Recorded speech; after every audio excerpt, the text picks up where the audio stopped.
Okay, let's go ahead, bring to order this regular meeting of Templeton Community Services District Board of Directors. Roll call, please. Directors Ferdonish, Here. Logan. Here. Mortensen. Here. Peterson. Here. Hiram. Here. Please stand for pledge of allegiance. I pledge allegiance to the flag of the United States of America and to the republic for which it stands, one nation, under God, indivisible, with liberty and justice for all. Please have a seat. Well, thank you everyone for coming, appreciate it. Order of business, do any of the board members would like to change the order of business? Okay. Special reports, we have the swearing in of the new board members, Deborah Logan, Chelsea Tyrone, and me, Naveed Ferdonish. So I think that's. Yeah, so the three of you should have your oath of office in front of you.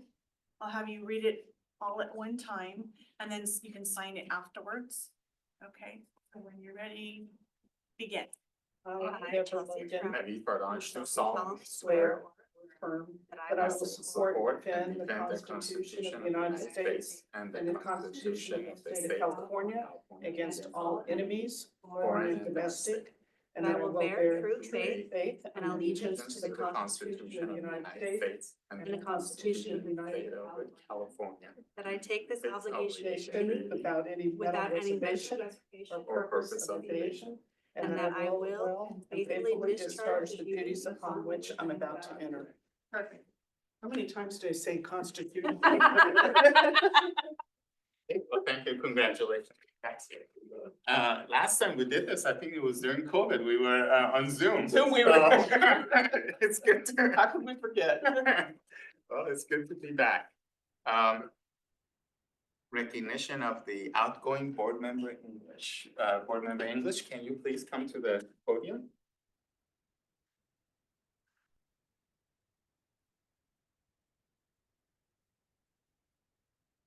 Thank you. Well, this is our board member Jeff English, who just finished his term.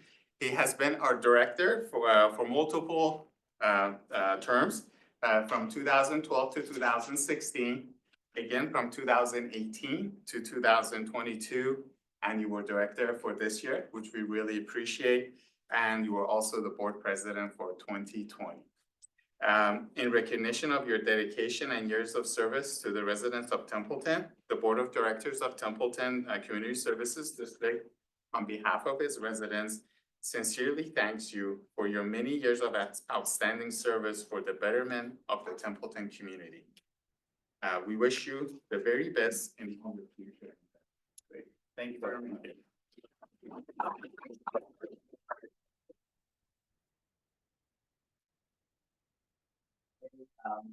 You know, when I first came on, you were like, you were my mentor, and you basically the way you were behaving at the board meetings, that your thoughtfulness, and it was just like, I want to be like you. So I appreciate that. So I hope you stay involved.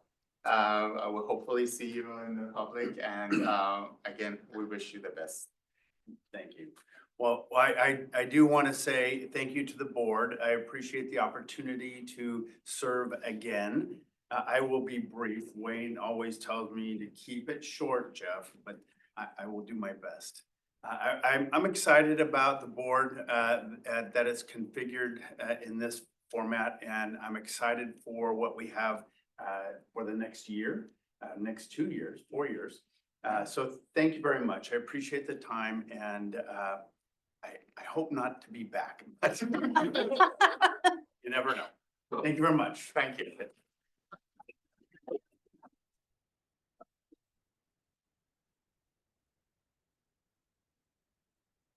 Okay, so we have a couple of reports from, let's start with the County Sheriff's Office, Commander Manuel.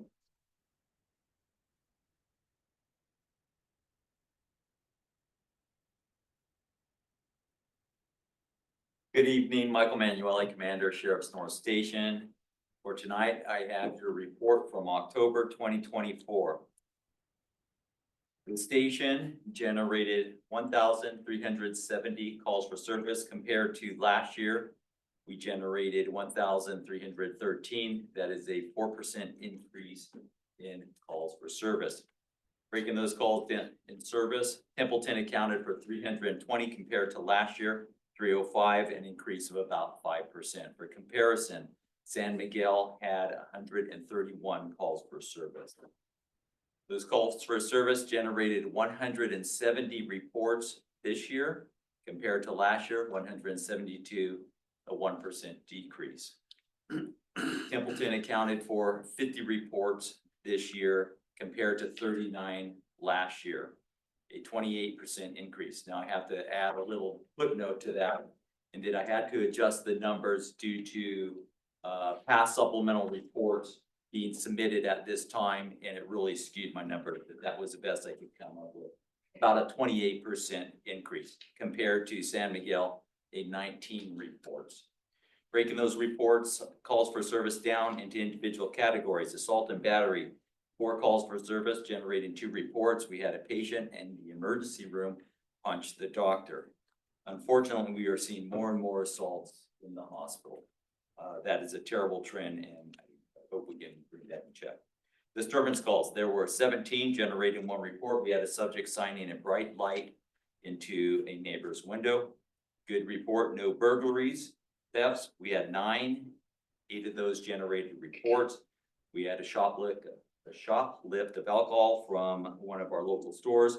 There were several calls regarding the theft of credit cards or the fraudulent use of credit cards. Vandalism, 1 call for service, 1 report. We had vandalism to a truck. It appeared to have been caused by a disgruntled past employee. Trespassing, 3 calls for service, 1 report. We have a caller report, a neighbor trespassing by riding a quad onto the caller's RV. No scams, suspicious circumstances, 19, generating 1 report. We had a subject who is served with a 30-day eviction notice returned to the property. He wasn't thinking clearly. He had an outstanding arrest warrant, and you guessed it, he went to jail. Other notable comments, this is the time of year where package thefts become extremely prevalent.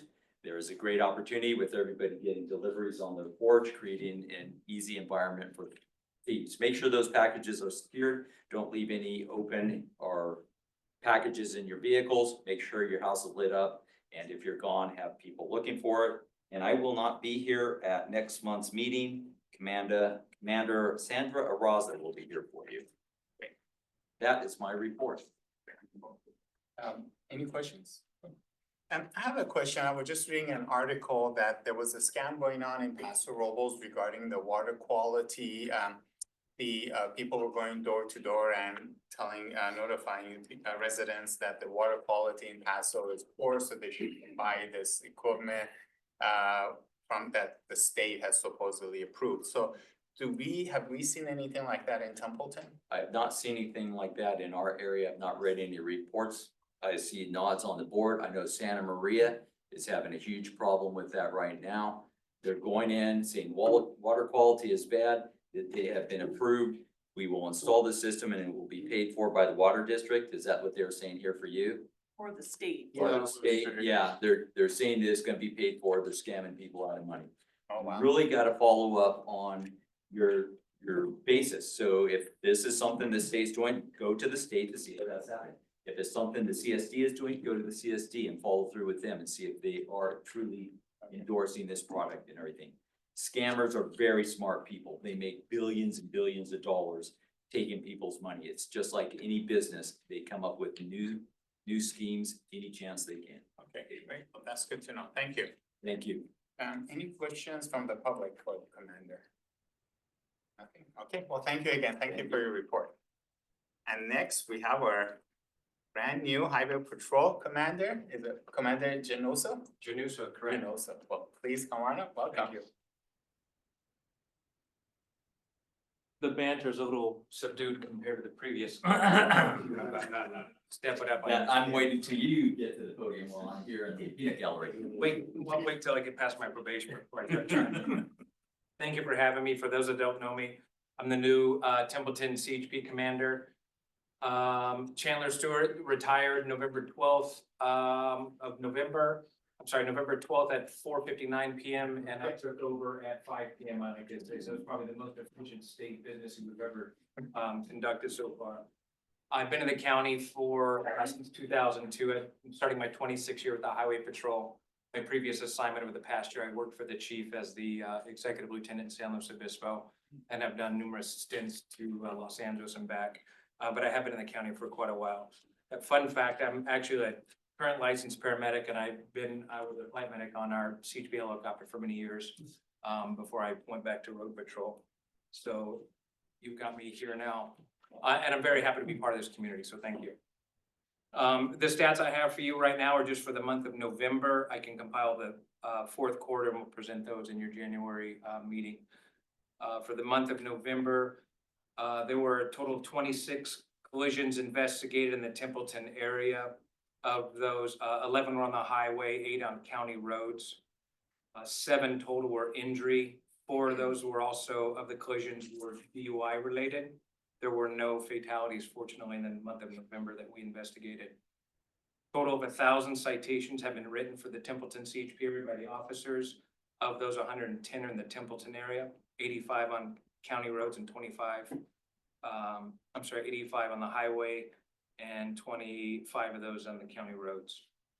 9 DUI arrests have occurred in the month of November from our Templeton CHP officers. And those are the only numbers I have for you this month.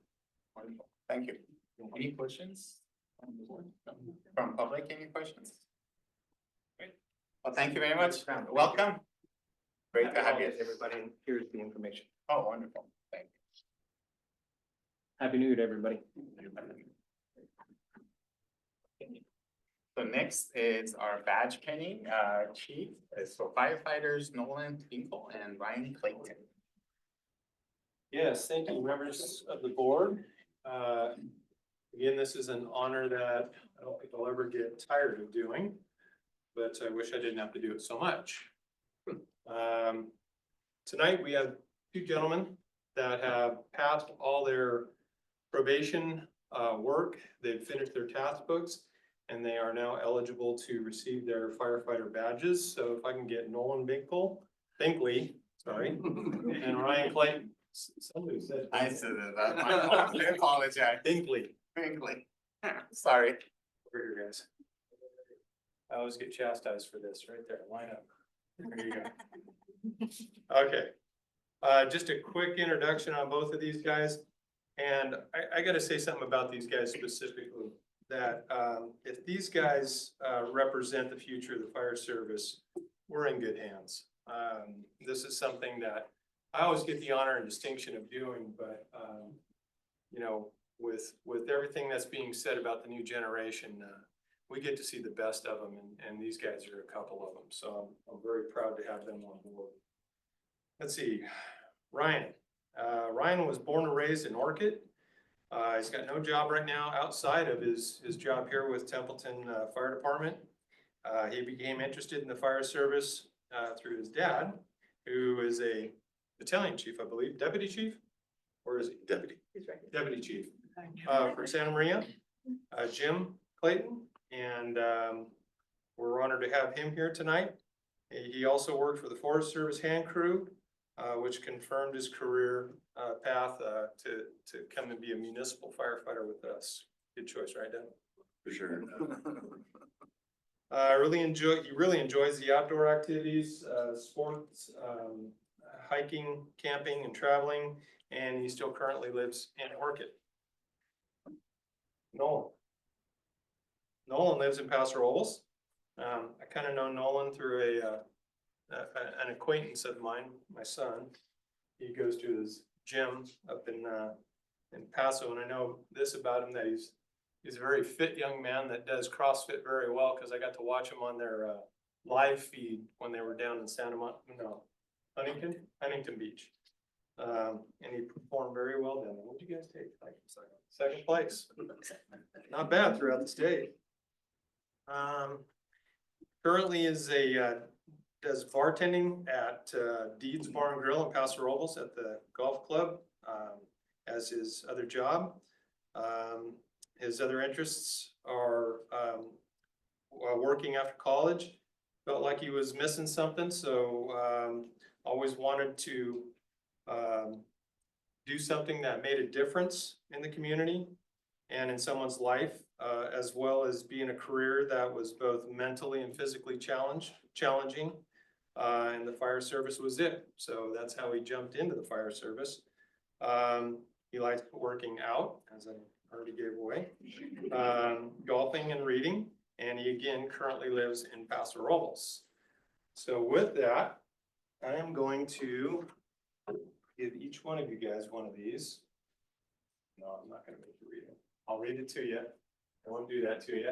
I need you to raise your right hand. And then I state your name.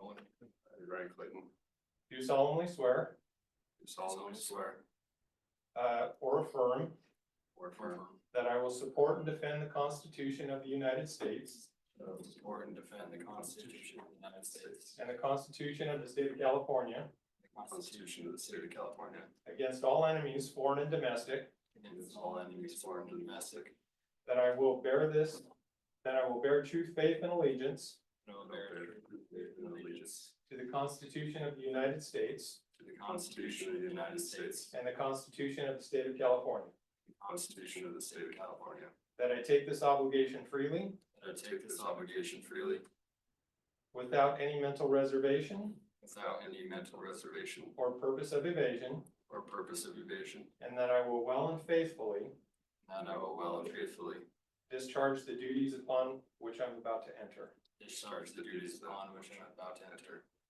Congratulations, guys.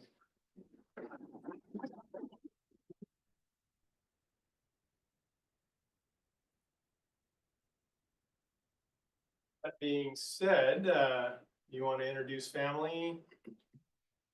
Yes, this is my extended family back here. We're gonna go down the road, right? Chris, this is my girlfriend Melanie, her mom Deanna. My mom Jennifer, my sister Georgia, my brother's girlfriend Jess, my brother Rudy, and my sister Erica. And my dad. Yes. Okay. Don't worry. So who you gonna have opinion tonight? My girlfriend Melanie. All right, you wanna come on up?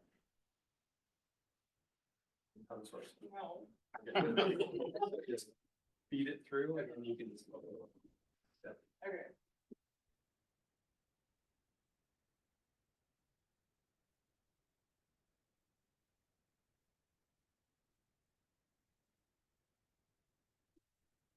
Okay.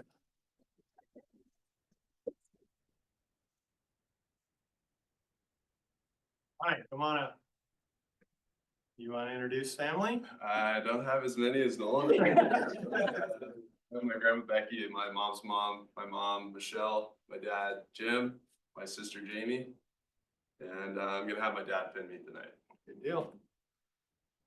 I'm not gonna ask you. Try not to vote.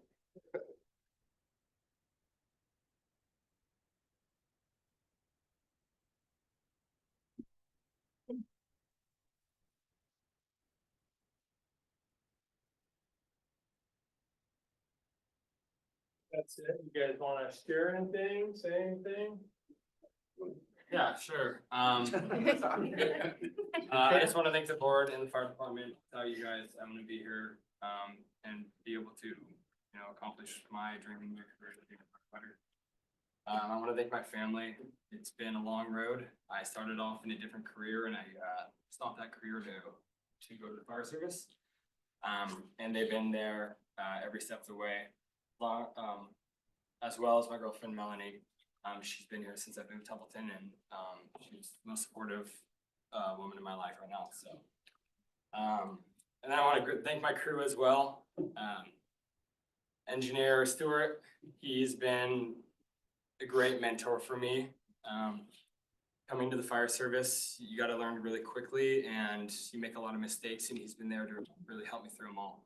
And Captain Goldblum, he's always, one thing I really love about him is he's always reassuring and telling me when I do good as well as when I do bad. So there's a great compromise. So I know, you know, he's proud of what I did, but there's always room for improvement. So I just want to thank you guys for that. That's all.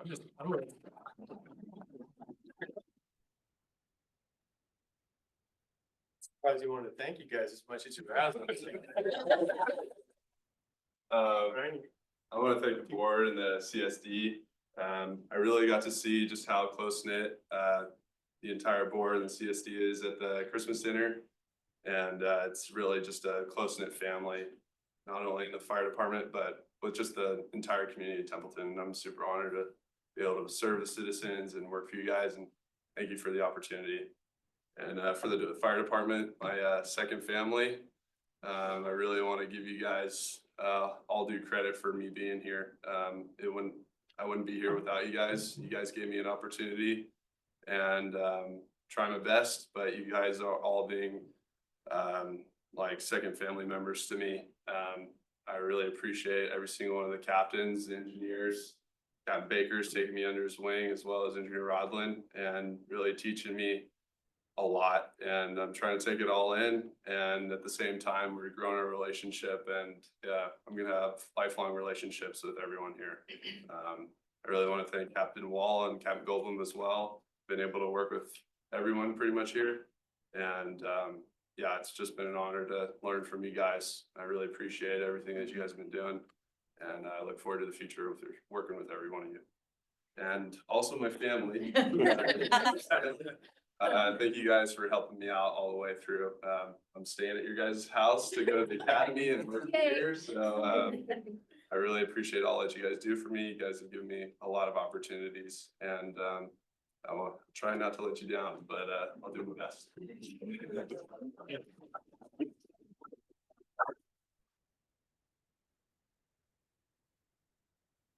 File a complaint against Cameron if he continues to scare you. All right, thank you guys.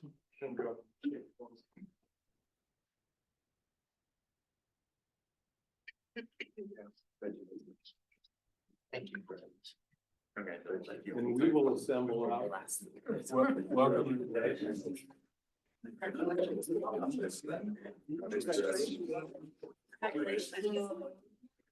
Congratulations. You guys can stay. Yeah, I think they got a party next door. Oh, wait.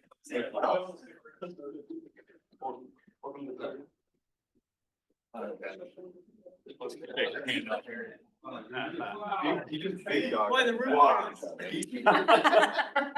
And time in the You're stuck with me. Oh, man. Oh, he goes. Stuck with me. Thanks for saying, Jeff. Merry Christmas.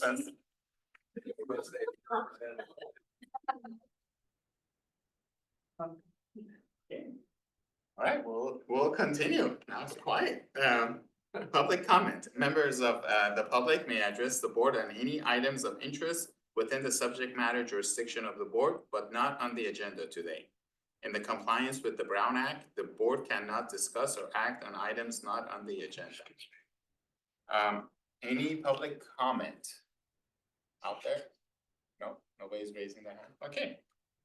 Good, so we move on to our consent agenda. So the following items are considered routine and non-controversial by staff and may be approved by one motion if no member of board wishes an item removed. We have 3 items on the consent agenda. One is the minutes from November 19th, 2024. The second item is the treasurer's report from October 2024. And the third item is resolution number 22-2024, which is bank services resolution. Any board member would like to pull those?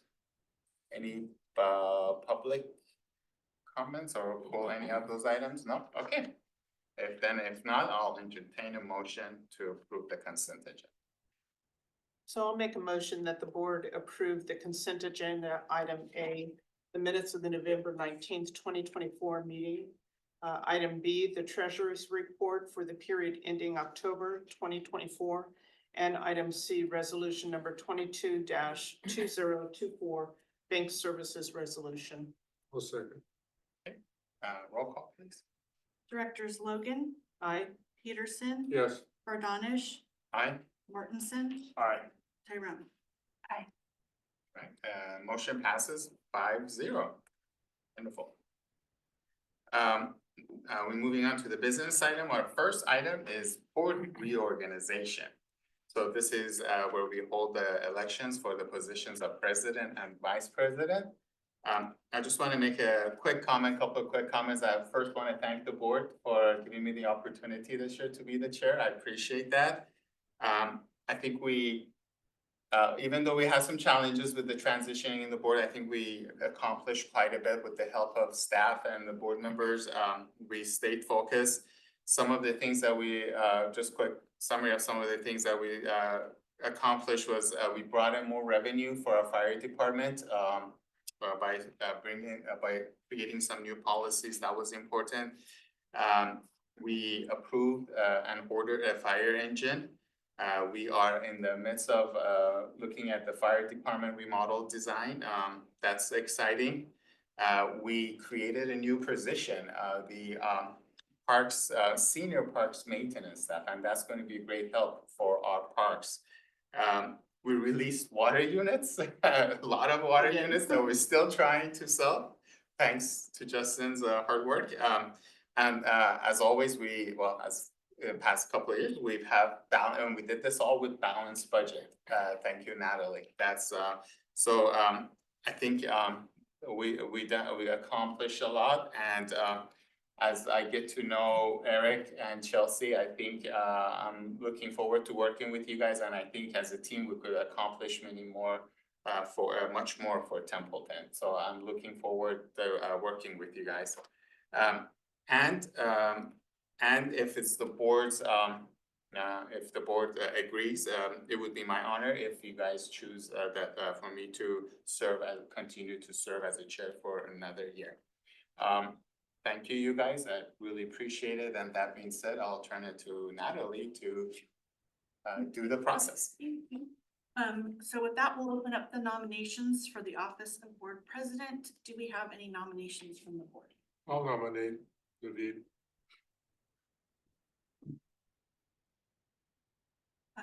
Any others? Great campaign speech. It's very. I know, I was like. First time in 10 years that I've heard one. I was waiting for a banner to drop. Re-elect Naveed. The balloons coming in next. Okay, so any more nominations? We're good, okay. So with that, we'll close the nominations and we'll take a roll call vote for Director Fardanish as board president. Roll call vote, I guess, so Fardanish, Aye. Logan, Aye. Martinson, Aye. Peterson, Aye. Tyrone, Aye. okay. Congratulations. Thank you guys. Thank you. And then Nivi, do you want to do, open it up for vice president then? Okay, I'll go ahead, open up for vice president for nomination. Do we have any nomination for that position? I'll go ahead, I'll nominate Director Logan.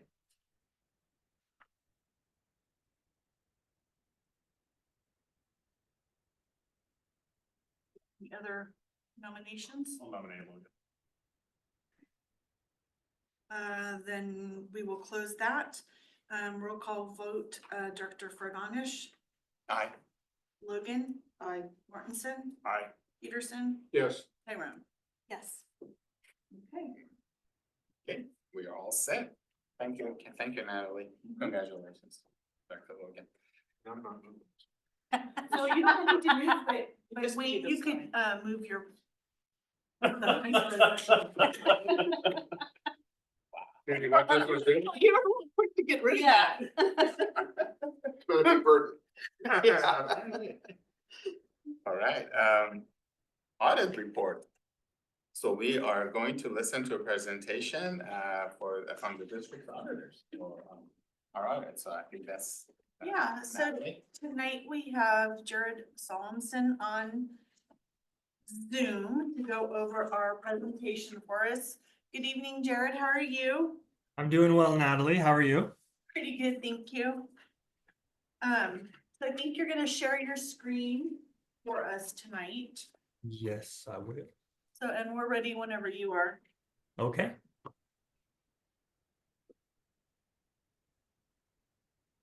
Yes, those items are hopefully coming up. We did provide hard copies in front of all the board members tonight with the materials that Jared will be sharing.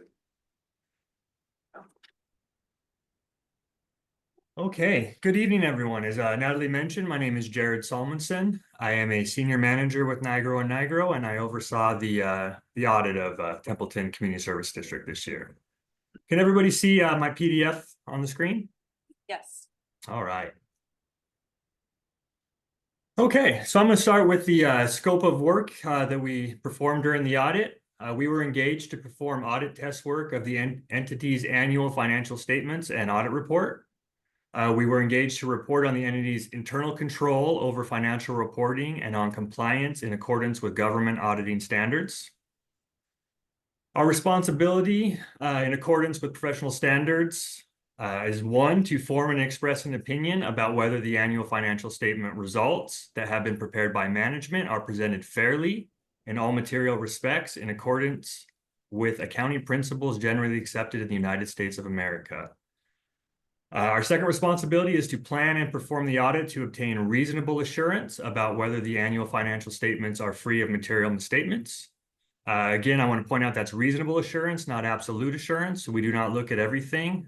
We determine a materiality for the audit based on the size of the district, and we look at all items that are above that materiality. We also are to consider the entity's internal controls and segregation of duties over accounting procedures and financial reporting as we perform our test work. Such considerations were solely for the purpose of determining our audit procedures and not to provide any assurance concerning such internal controls. So we do not provide an opinion on the internal controls. We just evaluate them to make sure that the information that is provided to us, that we can rely upon it. Moving down here to the audit results, we gave an unmodified opinion, has been issued on the financial statements. That is a clean opinion. We do not want any modifications to the language of the opinion. So in our opinion, the annual financial statements are fairly presented in all material respects. The adopted significant accounting policies have been consistently applied. Estimates are considered reasonable for depreciation, pension, and OPEB expenses. These are non-cash expenses. And then as well for the lease transactions, the cell tower leases.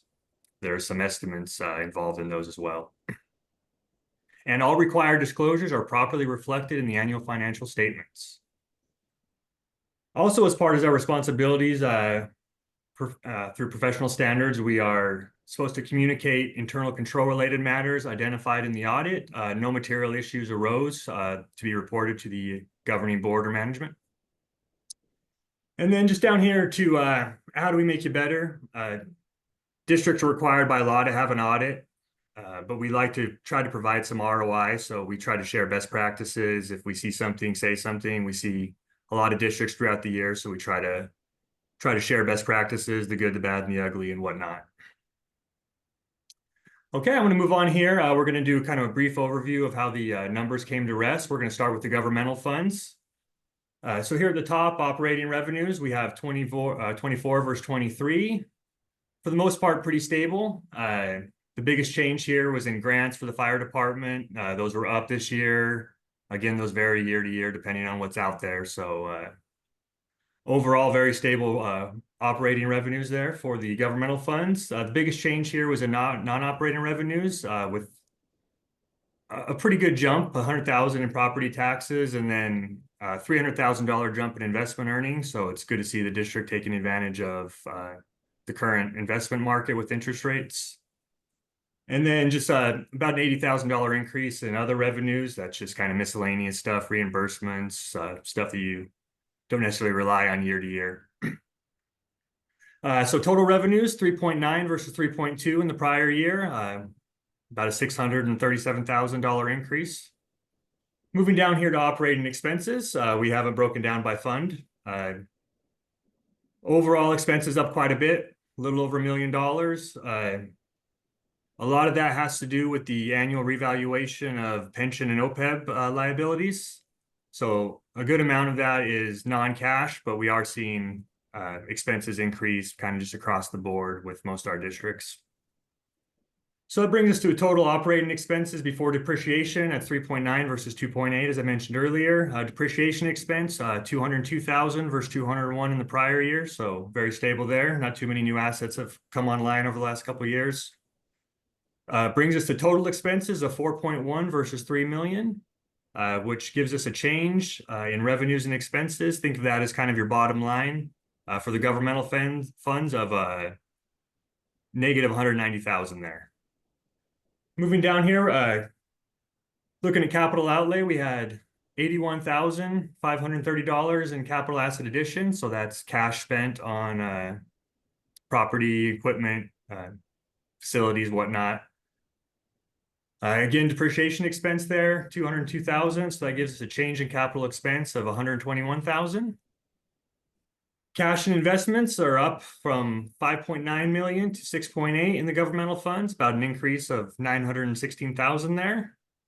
And then moving down here to the quick summary, that kind of shows us how we got from the kind of bottom line of negative 190,000 there to the change in cash. So we take the change in revenues expenses and we add back the capital expense, the change in OPEB expense, and the change in pension expense. So these are the non-cash items that are affecting your change in cash there, and I mean, affecting your bottom line. So we add those back to get to about 1 million in change in cash investments. It's about $92,000 difference from the 916 in actual. There's just some other accrual changes in accruals caught up in there, change in accounts payable, change in AR and whatnot. So we're going to move on to the enterprise funds here. Again, operating revenues, very stable. It's always nice to see. You can count on what money you're going to be bringing in. We had a slight increase, about 56,000 in water charges. Not much of a difference in the other charges for services. Again, moving down to non-operating revenues here, that's where you're going to see the biggest differences. Namely, the rental revenue, that was moved over to the fire fund this year from the water fund. That's why you see the zero there. And then a large increase in investment earnings, a little over $1 million. So again, very nice to see. Other revenues, very stable. Again, just some miscellaneous stuff in there. And then a big change in capital contributions. Again, we see those vary quite a bit year to year, just depending on, you know, what assets are being donated or what capital grants or anything that are out there. So that gives us to a total revenues of 7.7 million versus 7.9, so down slightly. Again, mostly due to the change in capital contributions there. Operating expenses, we actually seen these go down a little bit here in the enterprise funds. So we had 2.1 versus 2.7 in the prior year for the water fund, 1.3 in the current year for sewer versus 1.8. Drainage down slightly, not a lot in there. And then solid waste, last year there was kind of a reallocation of the pension and OPEB liabilities. So we removed those from the solid waste fund since there is no other really expenses or labor there. So that brings us down here to total change before depreciation, or total expenses before depreciation, excuse me. We had 3.5 in the current year versus 5 in the prior year. Again, some of those changes had to do with the OPEB and pension revaluation, just the district's internal allocations, as well as it seemed like there was some other decreases in professional fees and legal expenses as well, helping to bring that number down. Depreciation expense up about 16,000 from the prior year, 966,000 versus 949. Which brings us to non-operating expenses here. Interest expense down about 40,000 from last year. As the district continues to pay down the debt, you'll see that interest expense decreasing each year. And then we just have the transfer out from the solid waste and the parks there.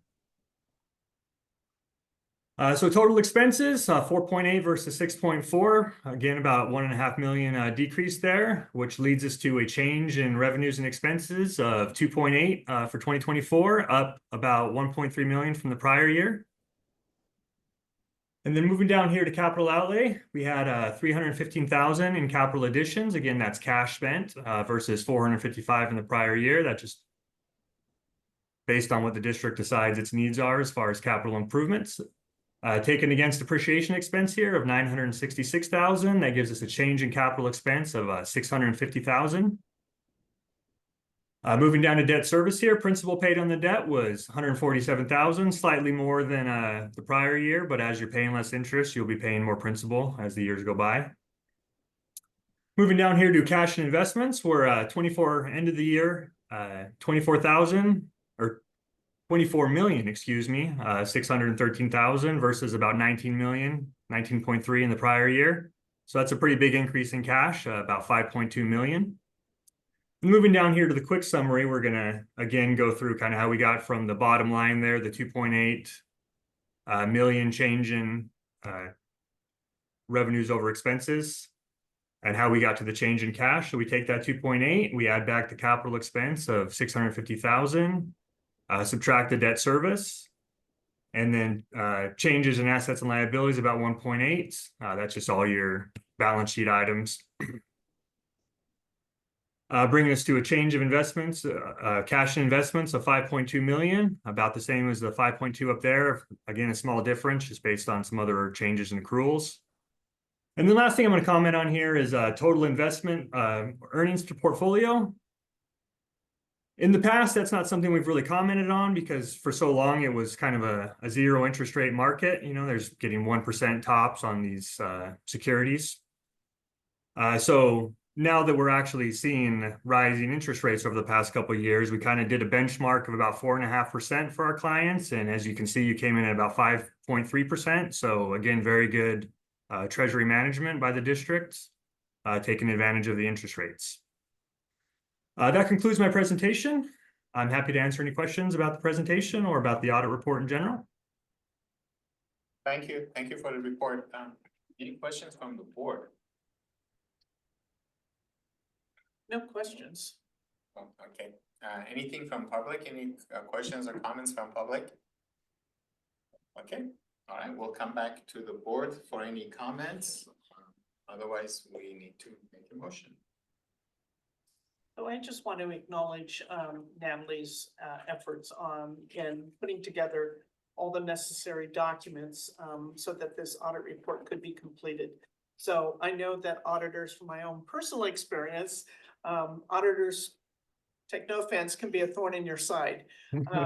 So I just want to acknowledge, I'm sure this was a big effort on your part, and especially also to say that there's no real issues with the findings is also to your credit. So thank you. Thank you.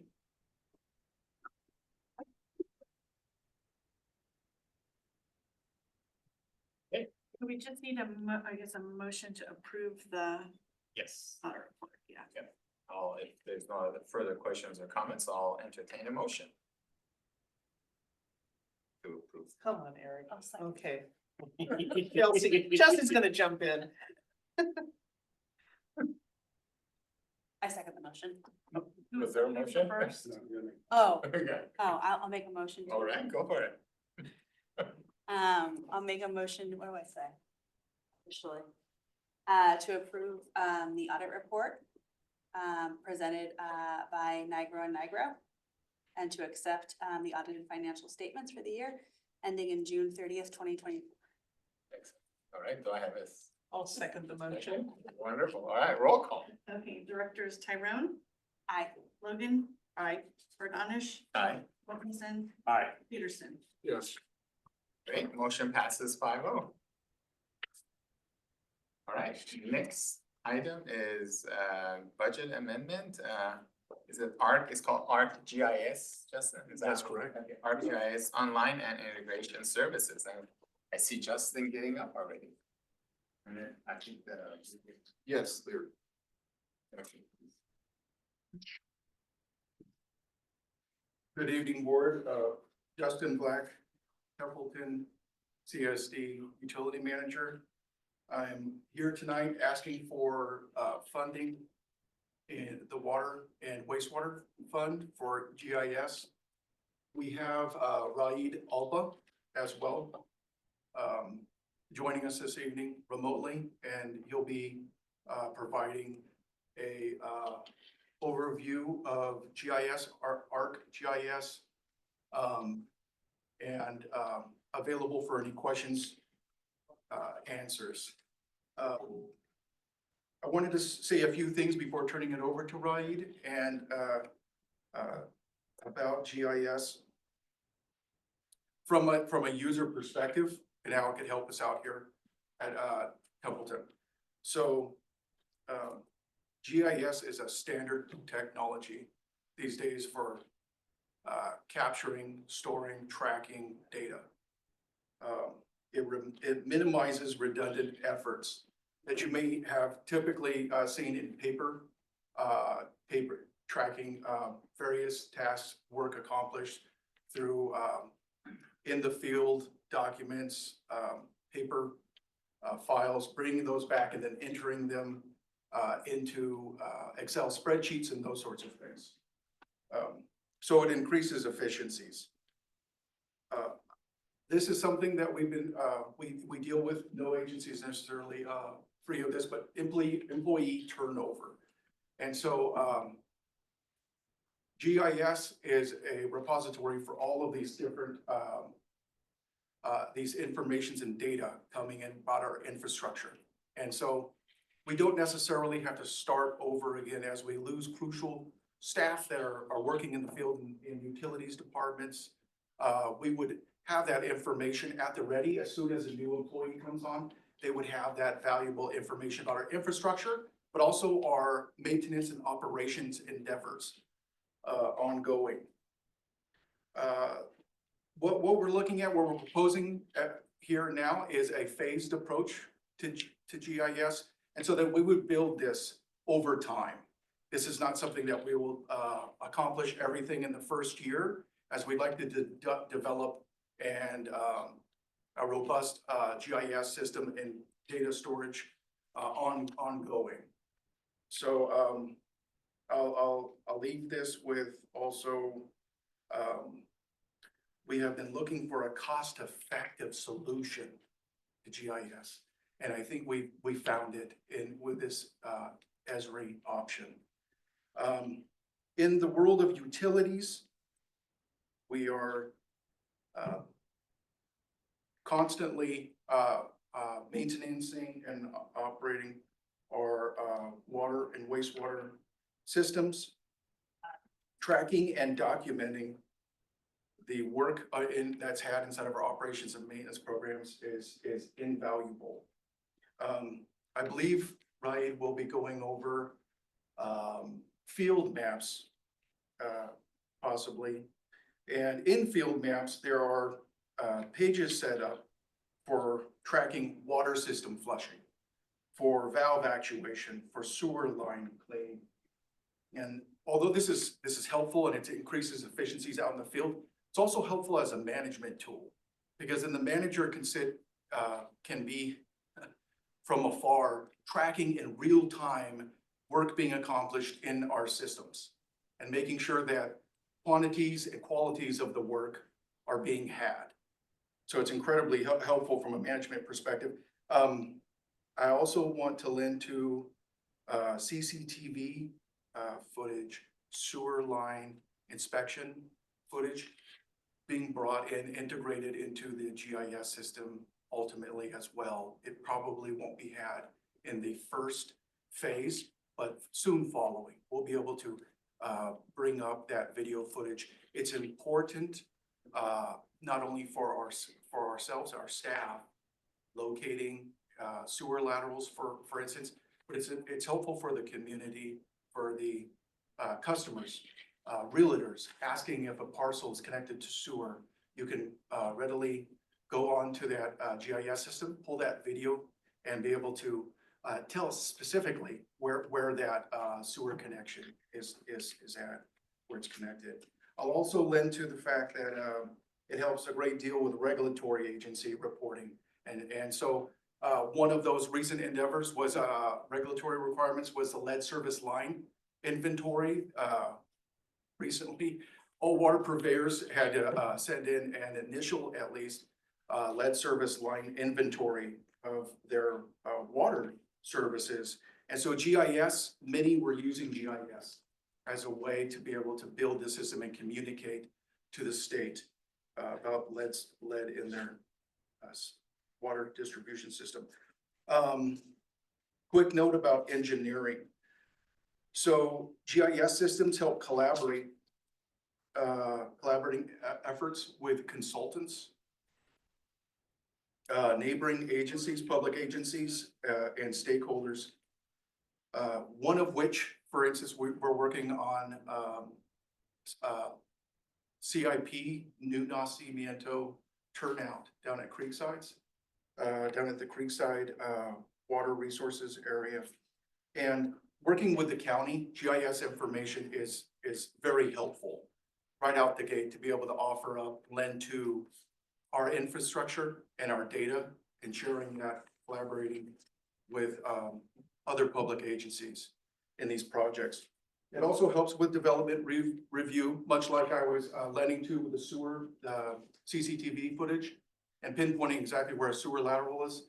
It can help us out in identifying our infrastructure and communicating it on to our customers. Planning efforts, it absolutely helps us with master planning.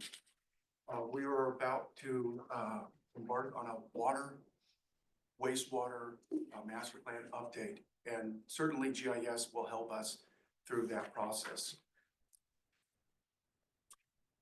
Lastly, during this informal discovery period of GIS systems, and what they can do for Templeton, we found plenty of our local agencies are using Esri.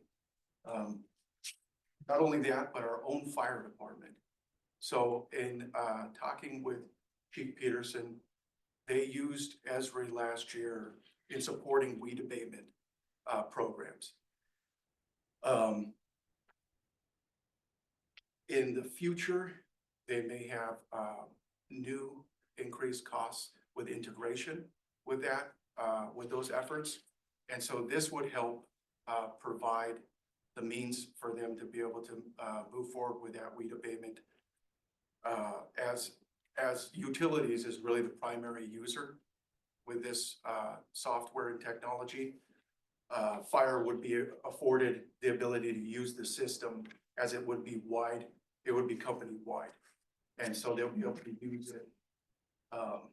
It will be provided to them, and we've communicated that with Esri as well. They will be a part of the users.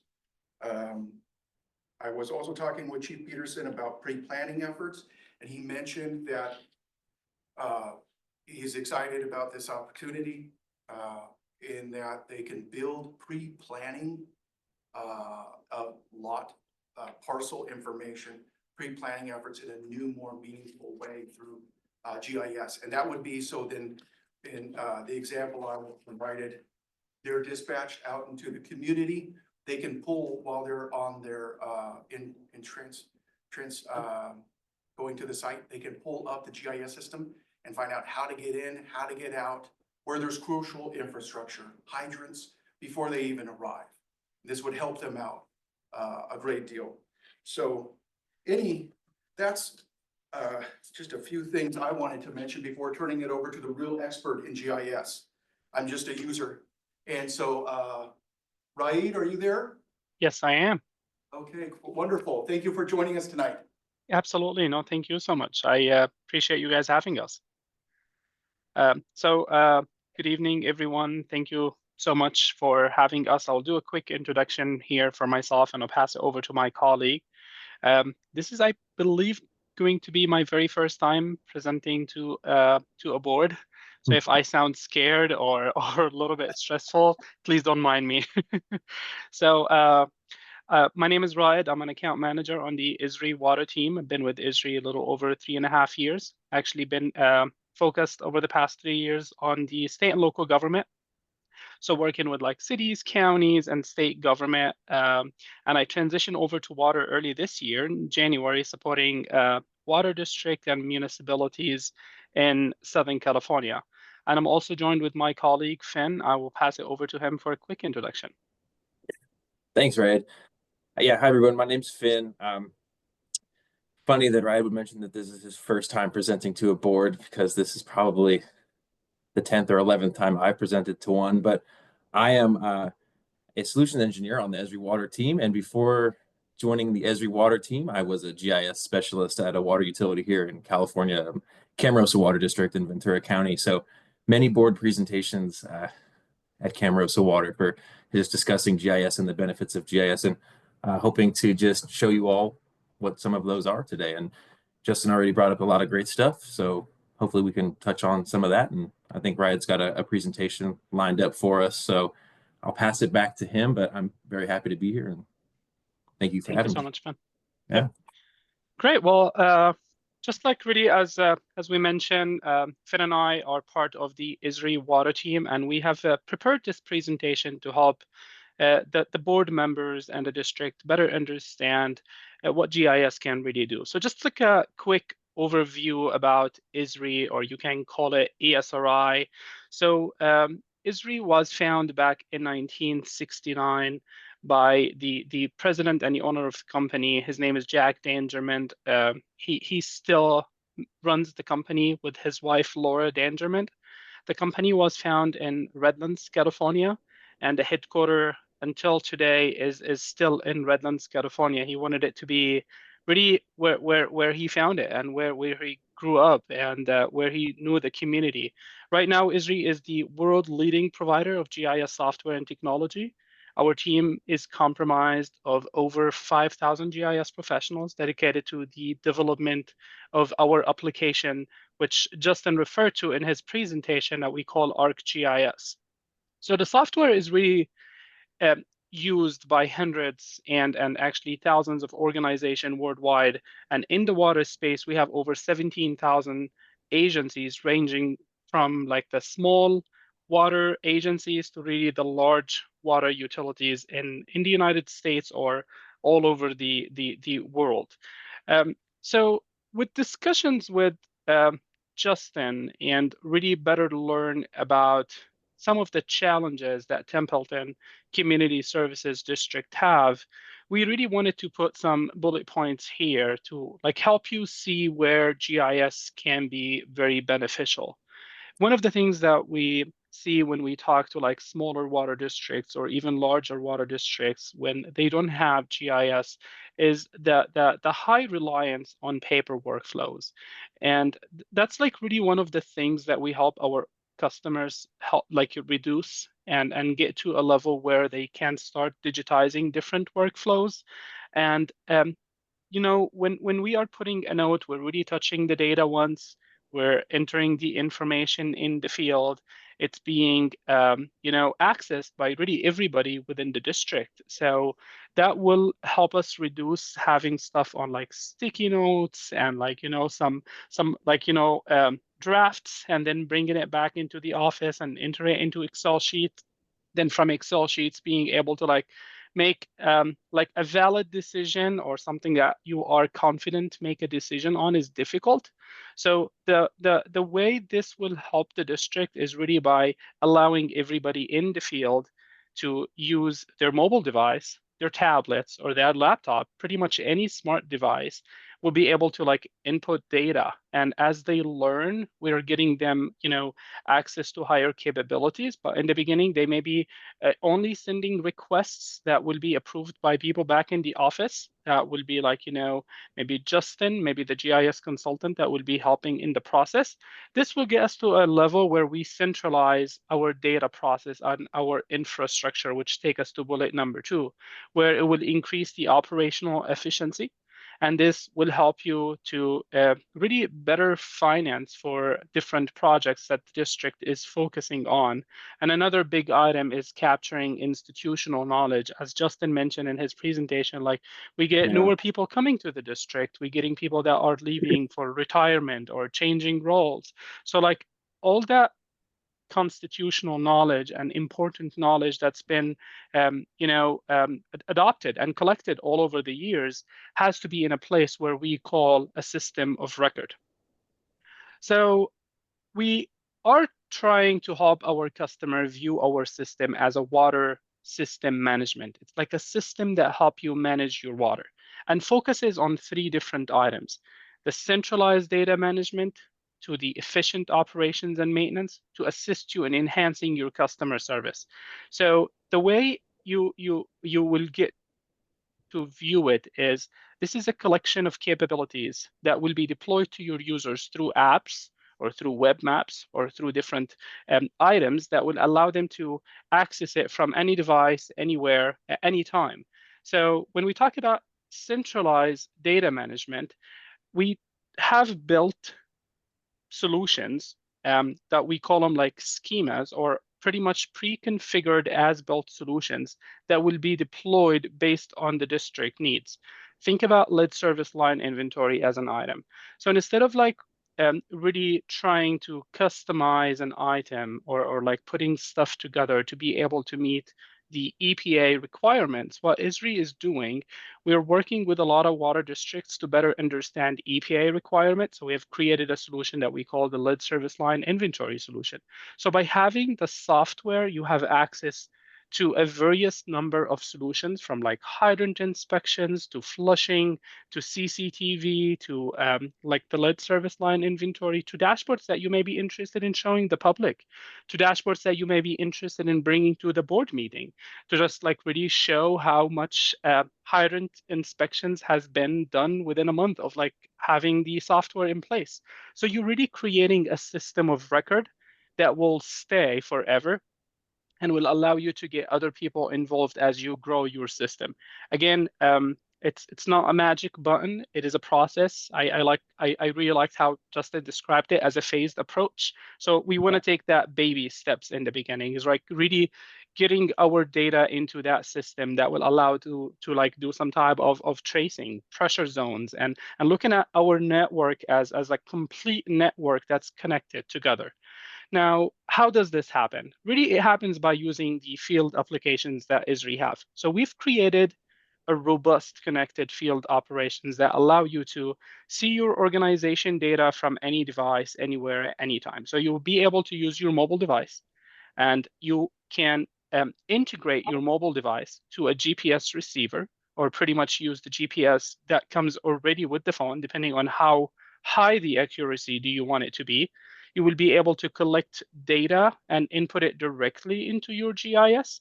Then this will allow you to perform asset inspections. Like let's say the district does some type of sampling for water, and we do it maybe twice a month, or we do it 3 times a month. So instead of like doing all these items on paper, you will be able to create pre-configured surveys where the people in the field don't have to write anything. They don't have to input anything. It'll be like a pre-selected items that they will choose from, and will allow you to have them access the information, be able to like input it, and then get it back to the office. Now, in the beginning, one of the things that a lot of customers are concerned of, like, I'm not sure if I want to give my field the ability to make all these changes. I want to make sure that they don't make mistakes. Well, we have a solution for this. We call it the map change request. So the way it works, let's say Finn and I are newer to the team. We still don't know what we're doing. And Justin is trying to, get us to a level of comfort. So he will give us the power of making these changes, but the changes will not appear on the map until Justin approve it back in the office, until it makes sense. So like, let's say I go to the field and I see that a hydrant is not on the right side of the street, and I want to inform the people back in the office about this change. Or maybe I need an information to be updated about an asset. All I would need to do is submit that map change request, or we call it the redlining request. It will be sent over to the office, and the person in the office will go ahead and approve it. One of the things that we are seeing customers interested in is the ability to locate their staff. So you pretty much can toggle on an item that we call the location sharing. It's not a must to turn on, but we see customers that work in areas where security can be an issue, will use that item to make sure that their employees are safe. I actually supported cities and counties in the state of Alaska, and that was a big concern for them. So they found that the location sharing item is very important. So they were able to pretty much turn this on, and they'll be able to like really know where their staff is at a specific time. The end goal is really to enhance your customer service. So the goal is to provide customer service with the most up-to-date and accurate information. Your people in the office, when they receive a phone call, they don't have to hassle around for information. If there's a truck in front of my house, the customer service rep or the admin rep should be able to know what's the reason why that truck is in front of my house. They will be able to get that knowledge and be able to like answer customer requests. As a customer, I can maybe enter my zip code and know which water district do I pay my water bill to. You know, the service area lookup. This is something that's important that we see customers are interested in. So it's really different solutions that's been created that you can customize and configure to meet your district needs. I'm gonna, you know, walk us through this. This can be, in my opinion, the most important slide. Then I'm gonna pass it over to Finn to walk us through a demonstration to help you better understand how the tools are gonna look like. So think about the ArcGIS system as your system of record. It's like really where the truth, the authoritative data will live. And now this will allow you to create that system of engagement by your customers. And it will allow you to create that engagement with your field operation that will allow you to create different type of insights, see patterns, understand water consumption. Why is this leak continue to happen in this area? Is there some assets that we need to replace? Like better understand the age of those assets, better understand the probability that these assets need to be changed over that, you know, maybe the next couple years. So all these items will enhance your ability to better have a data management. Then we start seeing customers consider connecting into external systems. Now, one of the main areas that ISRI focus on is the research and development. So 30% of the revenue that ISRI makes is actually put into R&D, research and development. So you will see the organization continue to look into different patterns. Like right now we see AI and like digital twin as like big words in the water industry where customers really want to involve these items. So we have like different developer across the United States and the world actually looking into these items. Like how can we help water district with cybersecurity? How can we maybe help water districts consider integration a billing system into the GIS? Maybe the map component would be useful for the finance piece of it. So all these items is going to be available. It's going to be possible because the system is built to integrate with other system. So that's like one of the things that we see our customers very interested in is the ability to have that power through enterprise system that will allow you to create that water management system. With that being said, before I pass it over to Finn, is there any questions for me? Questions? So I do have a question with regard to data backup. And do you have a backup system for the data that's being collected? So that's a very good question. So pretty much think about that data is going to live inside of your ArcGIS online organization.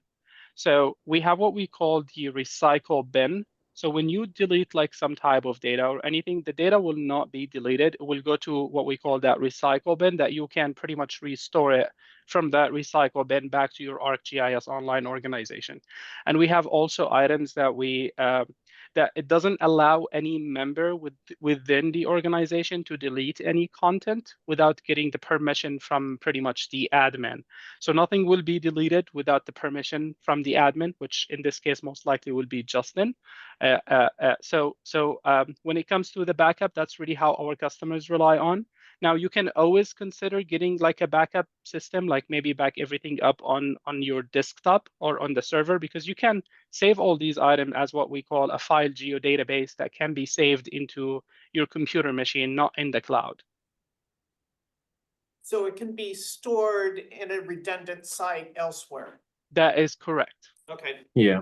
Are you pushing from Azure Government Cloud in your certain environment over to East and West Coast within this environment that's being proposed? So ISRI have its own cloud that's being ran by Azure and AWS. So pretty much, yes, I would say that's And- true.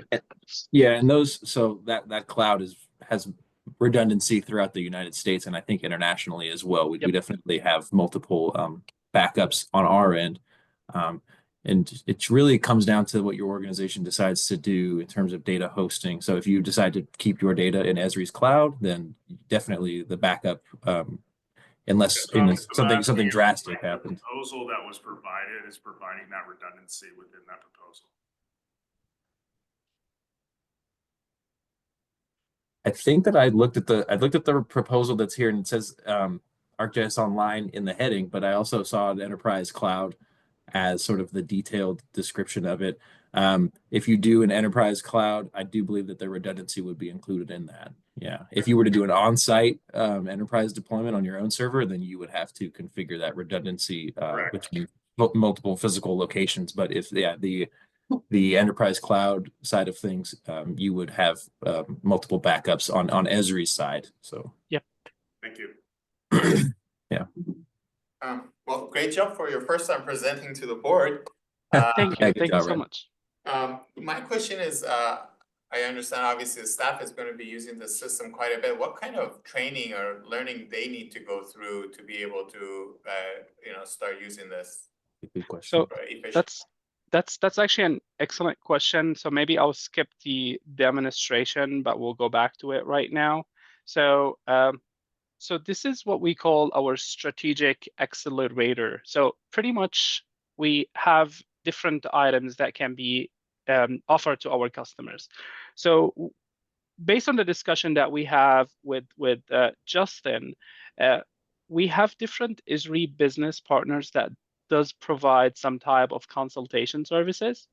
And the one that Justin has been in contact with is MKN, who will help in the process of deploying the software and make sure the system is set up correctly for the districts. Then on top of this, the program comes with what we call the web courses and the unlimited e-learning classes that's available with the software. And those trainings are available to every individual within the district. Now, if the district is interested in more of an instructor-led course where they're going to be like an instructor that would give these classes, you'll be able to ask question, have it in pretty much a class setup.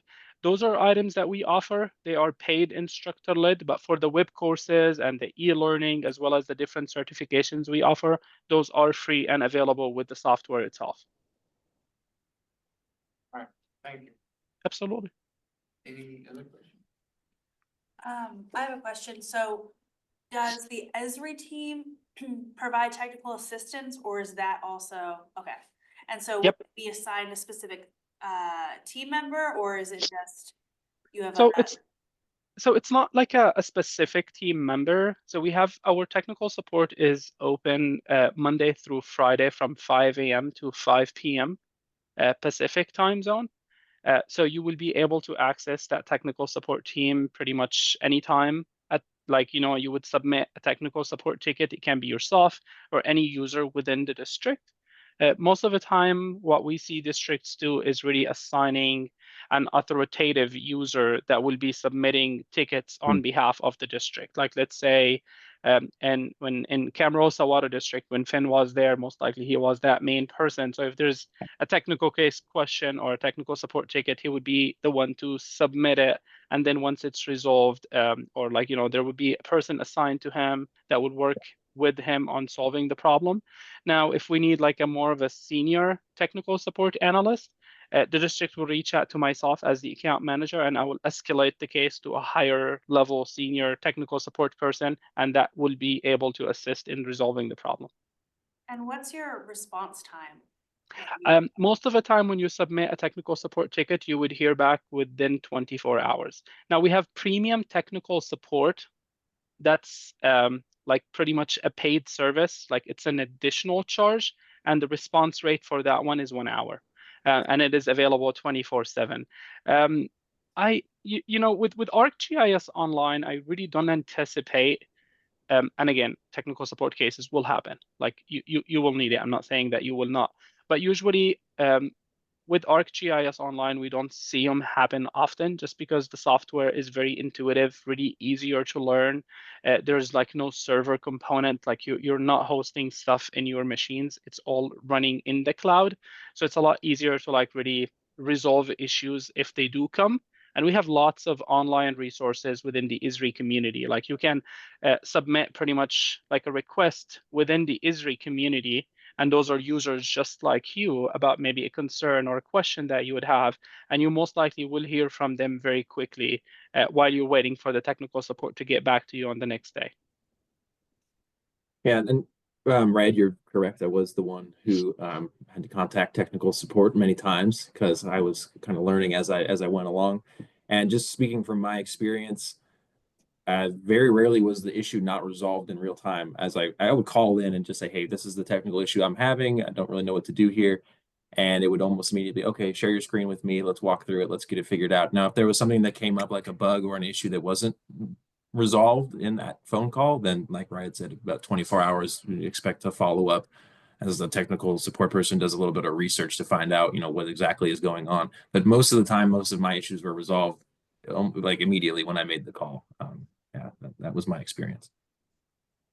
Thank you. Absolutely. Any other? Oh, did you say you have more to say? For myself, at least, maybe not now. I would okay. like to pass it, over to Finn to show us a demonstration of the software. Okay, great. Yeah, and I mean, we talked about a lot of different things between Riot and Justin there, but I'm gonna just briefly show kind of one of my favorite uses of the software. And just to backtrack a little bit, I think it's important to say that maps are very important and have always been very important for people who manage water and wastewater. And I'll go ahead and get my screen share here once I figure it out. The reality is you're likely sitting on a lot of plans, documents, drawings, and old maps of your district. And those are totally fine and they're very useful. And I'm not recommending that you toss those out. But I do like to say that GIS is pretty much the best version of maps that's available today. And it's very important for operators and field technicians and customer service reps alike, and pretty much everybody in your organization to be able to look at a map of your system and get information from it. So this is a dashboard with a map component. As Justin mentioned, you wouldn't really be able to immediately access something like this. You would probably need to kind of pour through your as-built documents, your engineering plans and drawings, and digitize the data in and fill out some of that information. But once you do get to that point, you will have something similar to this. And this dashboard, like I said, this is one of my favorite things, and it's something I wish I would have implemented when I was working at Camarosa Water. So this is an example sample data set that we have in Illinois in a town called Naperville. One of our employees grew up there and was able to get the data from their water utility there. And we use it for demonstration purposes. But as you can see, you got the entire system here in front of me, as well as some metrics on the side, right? Miles of main, service connections, system valves, fire hydrants, total storage volume, just a couple of reservoirs that it's pulling that information from, and then some metered interconnections in a treatment plant. I think where I had mentioned that we do have the capability to submit change requests. So something that I was introduced to when I started off as a student intern in operations and maintenance, and I was given a Atlas book, an aluminum bound 11x17 Atlas book of the district, page by page, had every piece of information you thought you needed in there. But it was remarkably hard to find things, especially because I was in an agricultural area where a lot of land was getting moved all the time. So you would walk up to an area where you thought a water meter was supposed to be, and it's just a pile of dirt, and you're not really sure what you're looking at. And I found as I moved into the GIS role that, everybody has their own Atlas book, and they make a lot of markup in their Atlas books, but that just lives in the back of their work truck. And nobody else gets to really see the changes that they have drawn into their own Atlas book. So one of the great things about a map change request is you can say, hey, this fire hydrant's not in the right place. It's actually on the other side of the street, or this valve is covered over, and we need to get out there and actually expose it and relocate it. So all of these things here are change requests that we've kind of created as samples to say, the person in the office getting that information from the field, saying, hey, there's things on the map that are wrong. And instead of waiting, depending on the cadence that you do print new Atlas books, which I still do recommend that you do. I'm not saying throw the Atlas book out the window, but where I was at Camarosa, we did regular updates, I think once every 3 to 5 years. I got them to do it once per year. But this is, if you make a change in this, everybody sees it in real time. So if there's something, an update made to the system, anybody who's looking at it on a desktop, on a phone, on a tablet can say, oh, that asset is actually on the other side of the street. And then the GIS person, whoever's managing the data, moved it over, and everybody can see the actual location of that thing now. So just in terms of map change requests, that's sort of what it would look like. You can see these guys on the map here. And this is an interactive map. I just haven't had a chance to mess with it yet. And you can attach photos. Obviously, we're just taking photos of things in the office, but that could be a picture of an asset out in the field. And it's just saying, hey, hydrant's in the wrong location. This is an open ticket. I need you to fix it. And the picture would probably be of where that hydrant is supposed to be. But some of my favorite components of this dashboard are the system metrics, right? You can see the material, the diameter, the installation data of everything, and kind of dig more into the data. But what I want to show before I get too much into that is just really how you would interact with this as a map, right? Because I'm zoomed out all the way to the fullest extent. But imagine we've got some work to do in one of these neighborhoods and we just want to zoom in. You have complete control of when certain items pop up on the map in order to kind of clean it up. So just see my system valves just popped up at that extent. And as I continue to zoom in, I'll get more things like fire hydrants, meters, laterals. And it's annotated just like an Atlas book is. You can see the annotations here, a 12-inch cast iron or ductile iron or PVC, different material types. And on top of that, you can also click on the different objects and get much more detail, which is something that's not possible with an Atlas book. So this is really, really valuable. And one of the things that was most well received when we introduced this at Camarosa was we had a hosted site that we maintained of all of our scanned as-built documents and engineering plans and drawings, and we attach those to the lines. So if you click on a line, you have a link to the as-built document. You can pull that up in the field and look at all of the engineering specifications that you need to see, as opposed to the workflow that existed before that was operators and field techs coming into my office and pulling open the flat files and pulling out the 24 by 36 inch as-built Mylars, spreading them out, looking at them, maybe taking them out into the field where they're really risking damaging those documents because they're quite volatile, especially the older they are. And so there's a lot of time saved in terms of just getting information just right in the field when you need to get work done, as opposed to having to come back to the office and pull something out of a drawer and then make the engineering and GIS staff clean it up for you afterwards, because it's just all over the place. And as you can see, something that I didn't point out before, the metrics, the values on the side there change as I kind of move through the map. So you could zoom into an area and say, we maybe need to do some lateral line replacement here, or some angle meter stop work. You can just click on laterals and see, the service line materials here are all copper, and they're all residential. We don't have maybe a couple hydrant services in here, right? Just not too many. So really, you get an idea very quickly. You can gain quick insights about your system. And imagine you're loading up a work truck and you say, yeah, I know I'm only going to have to deal with copper pipes in that area, or I'm going to have to deal with copper and ductile iron, so I'm going to bring those materials with me, or I'm going to let the contractor know to bring those materials. This is definitely one of my favorite dashboards to show off. This, I'm just going over to the water main section of it, so you can see if you had to fix a main break, right, what you might be dealing with out there in terms of material, installation date, and diameter. So this is definitely a very useful one. And then I guess I could zoom out a little bit more because we're in an area with not a lot of fire hydrants, but awesome ceremony at the beginning here with the fire department, and thought it would be nice to show, you could definitely share this information with them and say, here's a dashboard that gives you all the fire hydrant information you could want, right? The manufacturers, which ones are out of service. You could get into a little bit more detail in terms of the size if you have different size hydrants out there. I know most are 6-inch, but if there was a variety that, and any information that you needed to kind of pass along to them, to provide a tool like this to the fire department would be very beneficial for them, and I'm sure they would be well received on their end as well, right? They could say, we're going to this area, we know exactly which hydrant we need to go to, we know it's a clow, we know it's a quarry, maybe there's something specific to that manufacturer that they can kind of prepare beforehand, before going out into the field. And I know that we mentioned a few things about field maps. Now, I would have to plug in a tablet or a phone to really demo that, and I don't want to do that right now, but essentially the same interface does exist within a mobile device or a tablet. So on top of that, you do have the ability to add, whether it's notes or features, like Ryan mentioned, you kind of have the discernment whether you want to let people make certain changes or not, or whether you want there to be some sort of QA QC in between that. So there's definitely the ability to add things in from the field, from your phone, from your tablet, and update the map that way as well.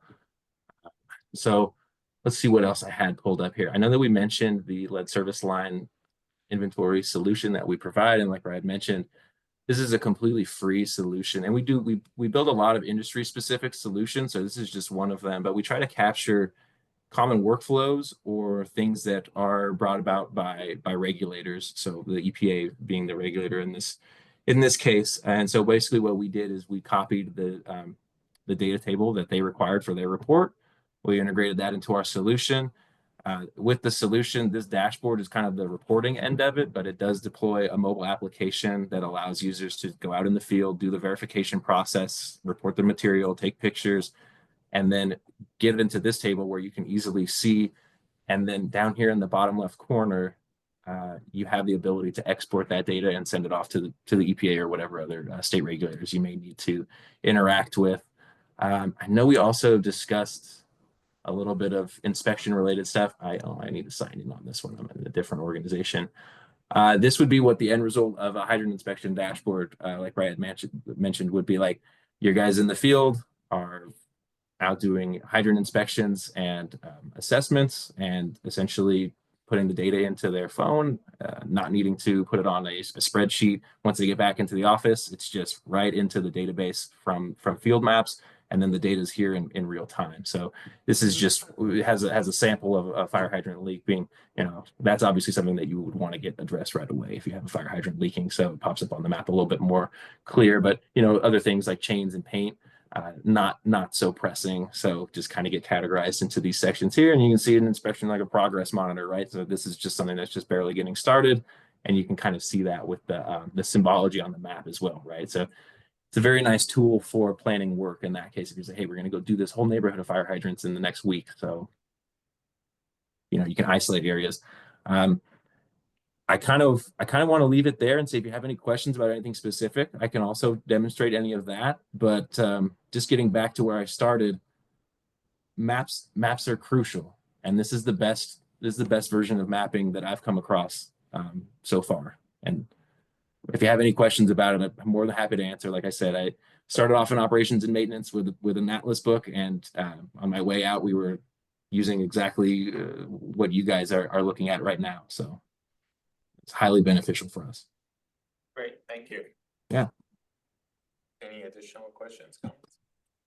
Yeah, can you talk about kind of the transition plan and the timeline to load all of the data? Because it sounds like it's all kept on paper.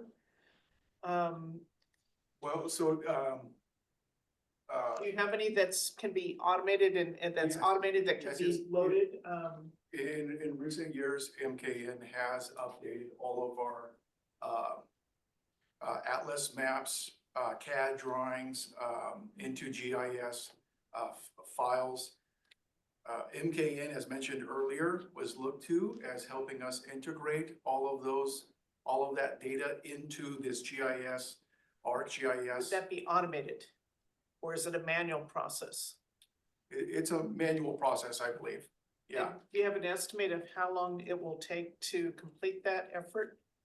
A matter of a few months to be able to integrate those materials. And that would take place on an annual basis, as it would be a phased approach. So on an annual basis, you may set aside 2 to 3 months to update, add maps, add data into the next phase of the GIS, your GIS system. Earlier, there was a question about training, and I just wanted to note that this is a user-friendly system, a technology. And so then there are several TCSD staff that have experience with GIS across the board. So we're excited about it, and we're used to using it, and we can help train each other and share. I have Chief Peterson district engineer, Azim. We all come from prior agencies using, our GIS in the field on a daily basis. Okay, that's good to know. And that's something that's just to tag along there. If you've got data in CAD, Autodesk is a huge partner of ours, and it converts quite easily. And it's something that could be done in an hour. If you have a CAD file and you want it to be in GIS, that's a relatively easy process. If you've got stuff that's not digitized at all, that can take a little bit more time. But it sounds like you've got a lot of stuff that's already been converted into a GIS format, and that should cut down significantly on the time that it takes to do it. In my position, that was not the case, and it took me over 2 years to get all the as-built documents drawn in because they were all just paper sitting around. And so having it in CAD and having somebody else already kind of transfer it for you, that's awesome. That's going to make it a lot faster.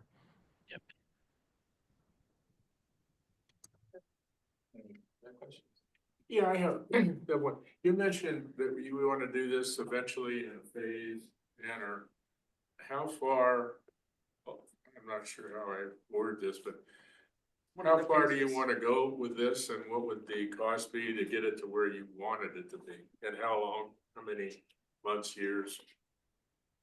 Yeah, and so then the software is an annual access to that software. That's an annual charge, right? Yep, I'm actually about to share my screen right now. However, when it comes to the integration, where do we want to take this? There are so many capabilities of this. After that first 3 years, I think we're going to be in a really good place. I think we're going to have a lot of our data uploaded. We're going to have maps and different field maps, for instance, being able to track our hydrant flushing or valve actuation. We're going to see our CCTV video uploaded and be able to view that information at the ready. We're going to be able to share the information with other agencies as well, with as I mentioned, with projects or planning efforts, master planning, those sorts of things as well. I think we're going to be in a really good place integration wise in those first 3 years. After that, it's optional where we want to take this.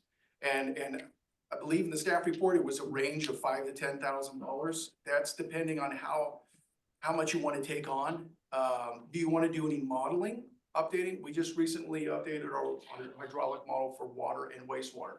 So perhaps 1 year, instead of heavy lifting in these field maps and tracking our hydrant flushing, we might invest in other areas like water modeling. And it wouldn't necessarily be such a large effort as these last water hydraulic model updates in water and wastewater were. You could do them on a more frequent basis. You could do them with GIS on a more frequent basis. So I guess I'm still unclear to Director Peterson's question is, what are the phases? Are there 3 phases? And what do each of those phases consist of? Yeah, sure. Has that been defined yet? Yeah, and ongoing, I think through first and second year, it may be telling what exactly that third year is going to be. That may be largely that CCTV information. In the beginning is that initial integration. We're looking to bring in all of our sewer CAD, GIS files, all of the system, bring in Templeton's Atlas information into the GIS and be able to set it up, access it, get staff trained and be able to use it in the field. Ongoing, I think we'll be looking at any modifications or revisions as in the presentation. There were several points where staff are asking to move certain assets, and I think we'll be doing those ongoing.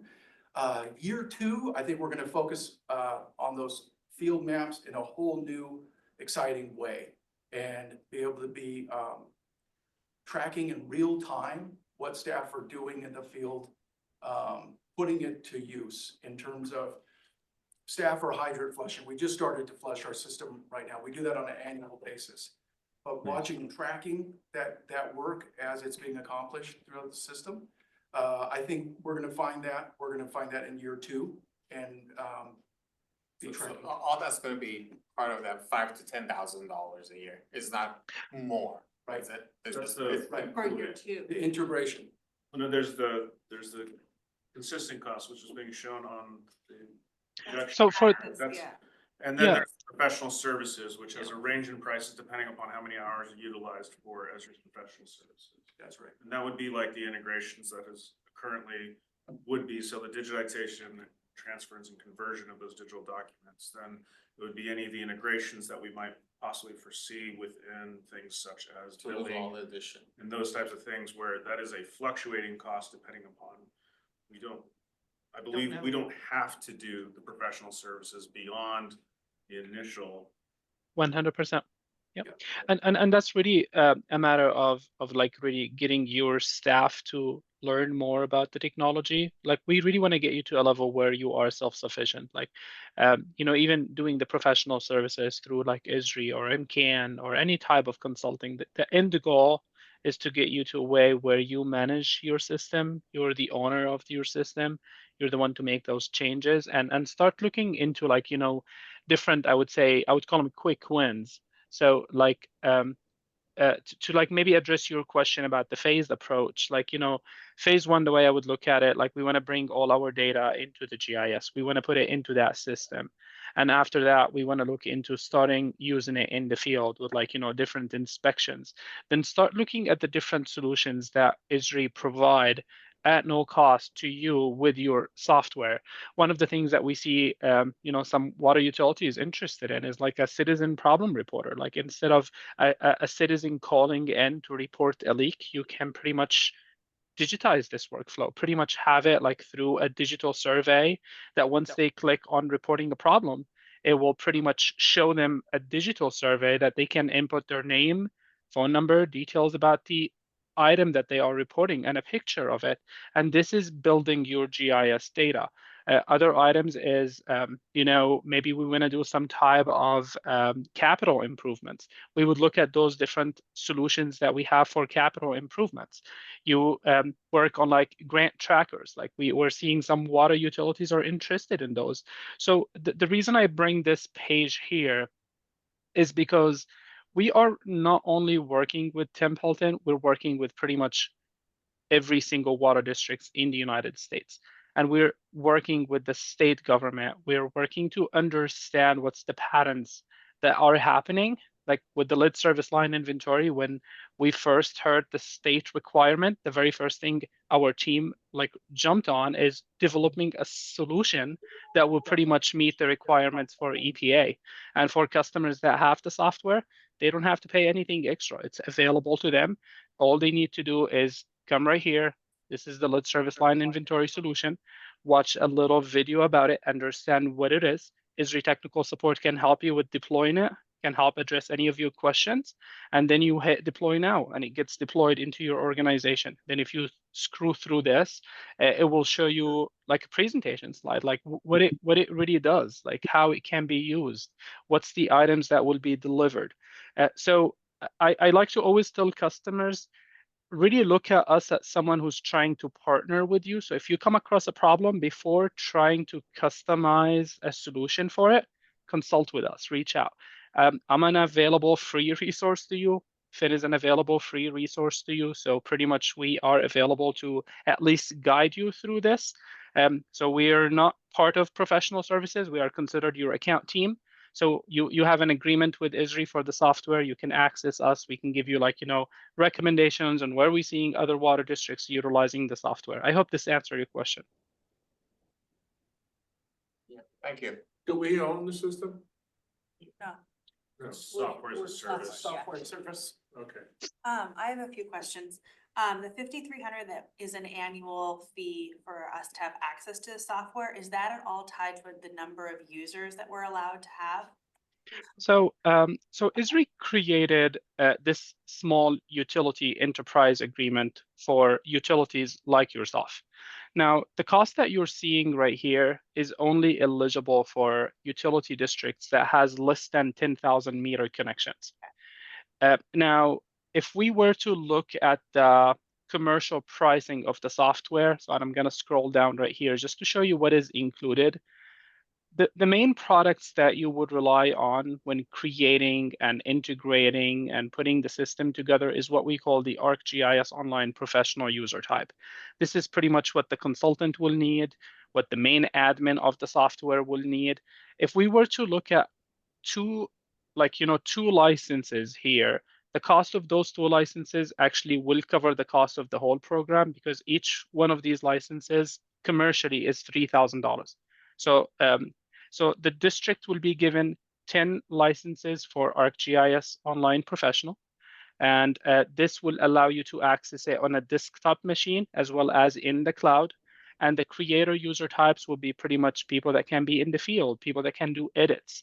And then for the viewer, you have uncapped quantity. So you can add as many viewers as you want. Even like sometimes we see board members interested in having access to a board, like just seeing a dashboard instead of having any information shared outside. You can keep everything internally within the district, so you can use those viewer user types to pretty much show information internally that you don't want to share outside the organization.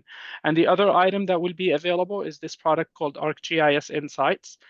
Finn was showing some kind of patterns and details about some of the dashboards. So this will allow you to create those. You will be able to create dashboards out of it, being able to use it as like a Power BI for Microsoft. Think about it as a Power BI for GIS. Okay. The other question I have is, when you showed us the dashboard, I'm assuming, is there like an activity feed where you can see all of the, okay. Yep. Okay. Yep. And then my last question, Justin, this might be for you. They had mentioned a little bit about the capabilities in terms of the public interface for the future. So far, it seems like it would be an internal tool for district staff. Do you see eventually there being a use or us moving in that direction? Yeah, sharing information with the public, Yeah. shareholders, stakeholders, our other neighboring public agencies down the line, absolutely, that's where this is headed. And that could be even with that lead service line inventory that we were speaking of a moment ago. Having that information at the ready for the public to be able to view in a GIS, a geospatial kind of geographic sort of view would be, helpful in communicating our infrastructure. Yeah, so right now, just so you know, our atlases, our mapping, our water and sewer mapping are public. They're hosted on our website. And this, if we migrate that to GIS, we would continue to make that public. Now, whether we want to allow, or whether we want all the activities to become public, like, real-time sewer line cleaning or something like that, maybe not. But the core infrastructure certainly should be. Ryan, do you mind if I steal the screen back from you? Just because Please. in terms of sharing information with the public, something I didn't share. Wish to provide Please. to the public. And within those layers, you can have activities or actions associated to it. So the as mentioned, such as a sewer leak or hydrant issue or things of that nature, you can integrate that into a workflow so that the public has access to that specific layer within those specific rights to do those self-reportings. Yeah, and that's absolutely true. This is one of the most common in terms of public facing things that we see from water utilities, just the service area lookup, right? So instead of getting a call to your customer service department saying, hey, this is my address, am I in your service area? They could just go to your website. You have this could also be an outage polygon, right? You could say this is planned outages or emergency outages, but essentially, somebody could go type in their address and look it up and see, hey, I'm inside the service area. So clearly I need to go and do all the paperwork that I need to do to sign up as a customer. And like I said, this doesn't necessarily have to be a service area boundary. It could be an outage map. So somebody could look up and say, hey, am I near an outage or a boil order or any sort of advisory warning from the water district? So you are able to share anything you like publicly. We don't usually see water distribution and wastewater collection systems being shared in great detail, just because we don't want people to make illegal connections, right? But definitely you're able to share whatever you would like with the public via these applications. And also, I know somebody mentioned with the lead service line solution, component of that is a public facing web page depending on your size and what's required to be shared with the public. And that's something that we deliver as part of that solution as well. So those are via a application called Hub Sites, but it's just a website that you can integrate a lot of this mapping technology inside of providing public information. And that could be completely branded with your organization's information, right? So it could look like your website and be a part of your website with some maps that you would like to share with the public. Thank you. Yeah. Let me go to public, see if the public has any questions or comments. Did have one question here for it. So. Oh, we'll come back, yeah, we'll come back. Perfect, thank you. Just want to make sure if the public has, do you have any questions, Tom? I do. Yeah.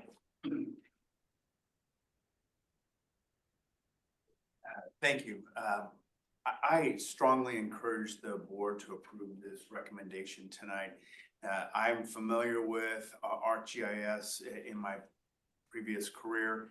It's a very valuable, useful, robust tool that's going to give the board and our staff some capabilities that really are beyond what we do now and what we can do. And so it's a minor cost. I think it's just the cost of doing business, although I do believe that that will have some value to us in the future of really improving our service and really potentially saving costs, because we're just going to know more information. We're going to be able to pull things up quickly. There's a benefit to this, so I would encourage the board to approve this. Thank you. Thank you. Any other questions or comments from public? Let's see. It's just those four. So no, okay, all right. That's it. Okay, all right, I'll bring it back to the board. Go ahead. So some of I do work for a municipality that uses ArcGIS and Esri and things of that nature, and I see a lot of value into it. Not necessarily a large concern, but one of the concerns we have is dedicated staff for it. And that is that once implemented, this is a solution that can provide fantastic opportunity for other individuals, whether that's streetlights, whether that has anything to do with irrigation and things of that nature. So that workload will increase as time sees those things. Do you see an increase in staffing and responsibilities within the implementation of Esri? Well, we're outsourcing using professional services for the integration.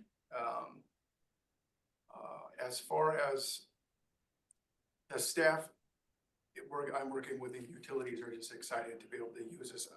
I don't think that we would necessarily see an increase. They're looking at it more of an efficiencies standpoint, and that it would actually kind of streamline our work. And talking with the district engineer, I know she's not here to be able to speak to this, but I know she's incredibly excited about the possibility of using ArcGIS, as she was using it in development review and CIP as well in her past position.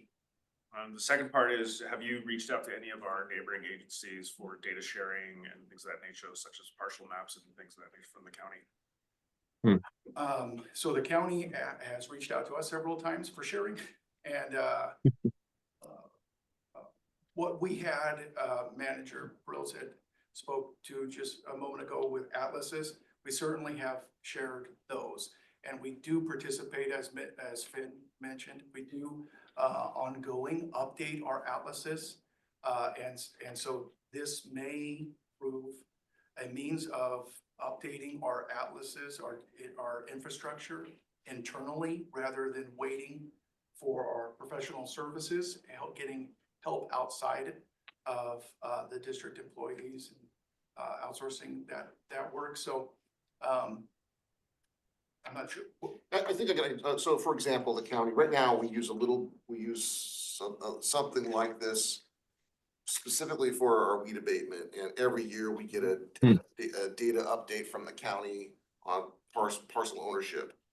So that way, when our fire department's reviewing weed abatement inspections, they can click on a parcel and know who owns it in the field. Yeah. So we are getting that through the county when necessary today. Okay.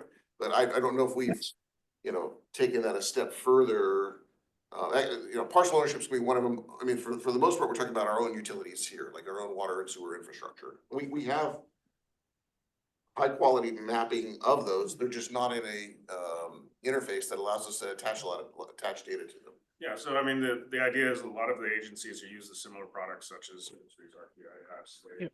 essentially are able to share direct real-time data that they have without having to do conversion. Picture, and so that's what the question is, whether or not we've reached out to the county to leverage that, Rather you know, than putting to additive. it. Mhm. I don't know if I can maybe add something. So the county of San Luis Obispo is actually one of the ISRI heavy users. They've been an ISRI customer for a very long time. So it may be beneficial to like, even consider having like, some type of like sharing data. So instead of like, being able to receive the data as GIS and deliver it on like paper format, you guys will be able to create what we call a group collaboration between the county and the community services district. So you will be able to share whatever GIS data or pretty much any data that you want to share within that system of record. We see it happen a lot within like, city and county. So like, the city would share information within the county, and same pretty much with water utility. And the county is actually, like you guys county is actually very heavy invested with our GIS technology. We also visited Mutual Water Company, and the general manager, John Neal, there was very gracious and gave us a tour of his Esri ArcGIS system as well. And so Yeah, like really, maybe the last thing I'm gonna add, then I'm gonna pause. So the reason why we are very passionate about it is just because even as employees, we see the value. Like really nobody at ISRI work off commission. So our goal here is not to sell you or oversell you. We really see value in this. There's a vision that the president and the owner of the company has really put together and really put the efforts to spread it out. We see the technology being used across the United States and across the world. We see value, we see customers that are happy about it and always reach out for more and trying to advance the technology. So we're here to like really support in this partnership. We know in the beginning it's going to be a process. That's why we are here to support. Thank you. Any other? So I just want to say, thank you, Justin, for presenting this. I think that it sounds like it would be an improvement over what we currently have, and would offer a lot of benefits. I do have concerns about staff resources for the initial implementation, just to transition to this system, because it will require some heavy lifting up front. So I think that just needs to be considered. But certainly I support moving forward with what is really a small price for, I think, what the benefits will be from this system. So Okay. Is that a motion? I'll make a motion Go ahead. that want to read what we've got here, so I not that the board of directors approve the budget amendment in the water fund in the amount of $10,000 to line item 01-605500 purchase services, and to the wastewater fund in the amount of $10,000 to line item 02-60500 purchase services for the purpose of ArcGIS online and integration services. I'll second. Okay. Roll call, please. Directors Bordonish, Directors Logan, Aye. Peterson, Yes. Bordonish, Aye. Mortensen, Aye. Tyrone. Great. Motion passes 5-0. Thank you for the Thank you. presentation. Great job. Thank you so much. Thank you. All right. All set, Justin. Thank you. Have fun. Yeah. Okay, next item, general manager, review of 2020-2023 strategic plan. This is part one. This is something that general manager and I will discuss to start introducing us back to the strategic plan, and then from here, then plan on starting a new strategic plan hopefully sometime as soon as we're done with this. So this is just the introduction and we'll get going. Yeah, so, just as a way of, a reminder, the district was for many years, well, up until 2020 anyway, had done annual strategic planning, updates and reviews with updates.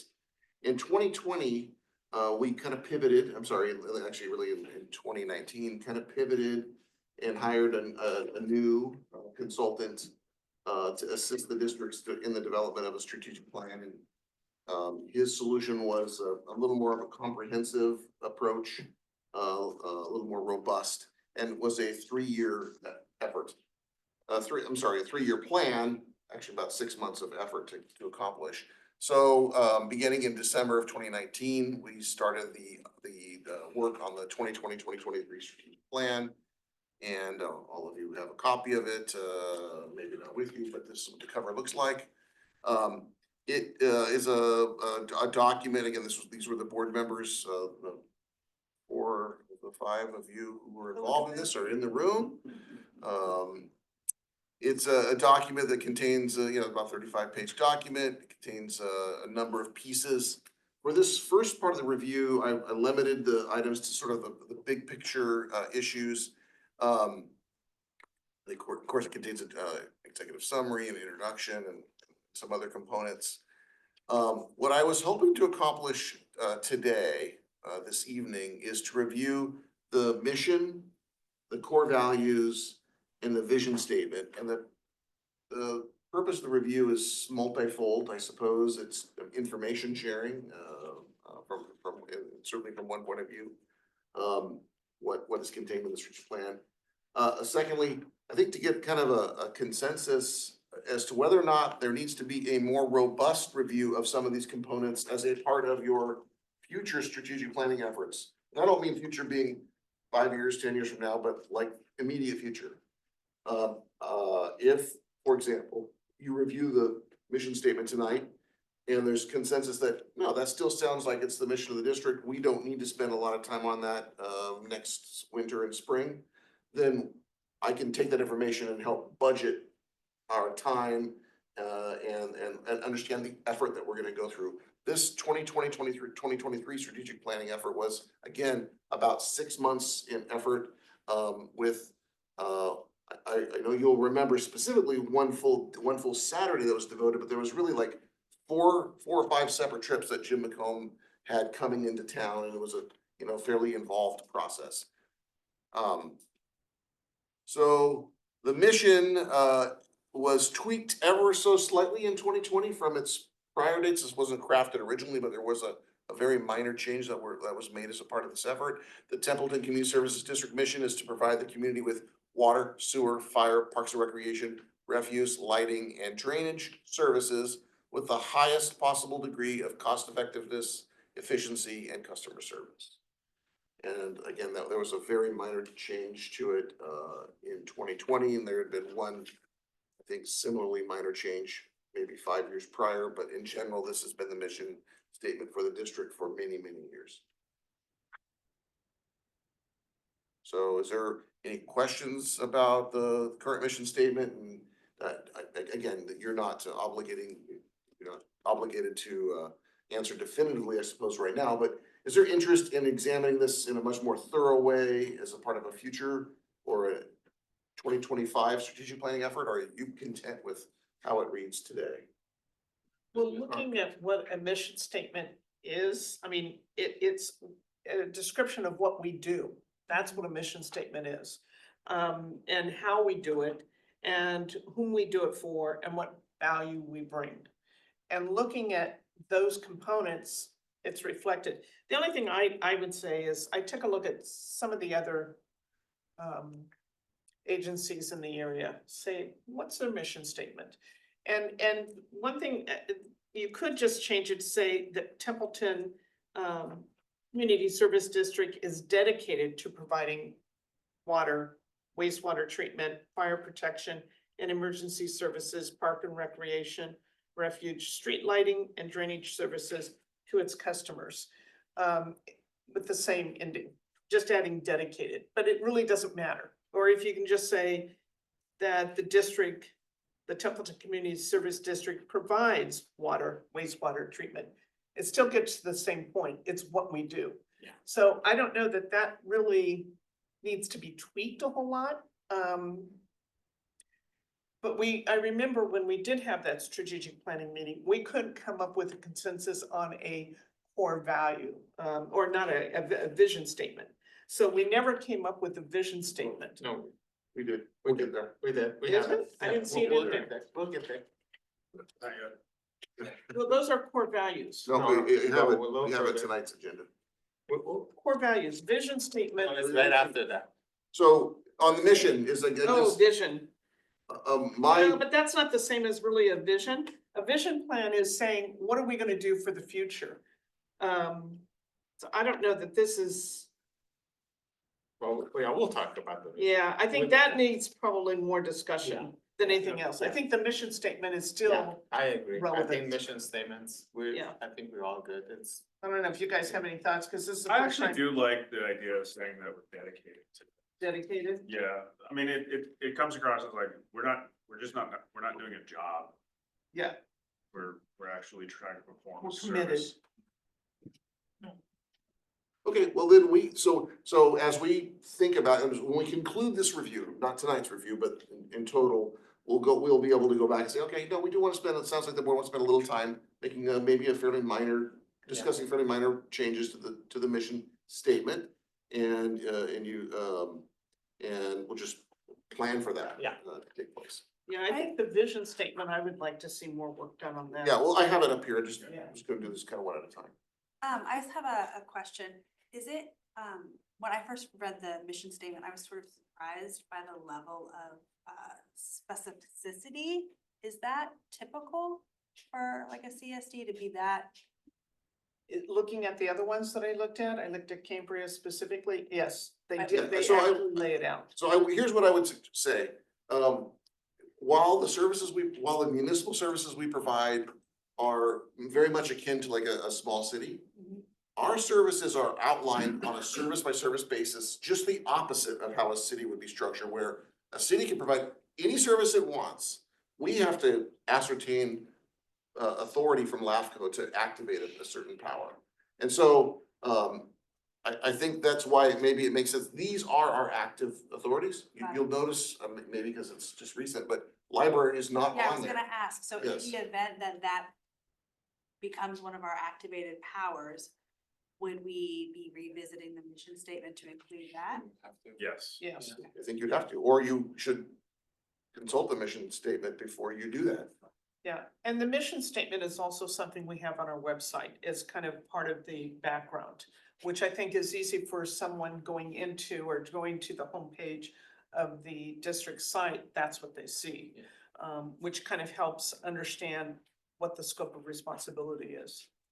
I think one of the differentiations is there's some CSDs that do not do as much Right. as Templeton does. This establishes that Templeton is providing these services above and beyond what other CSDs have. All right, so just minor.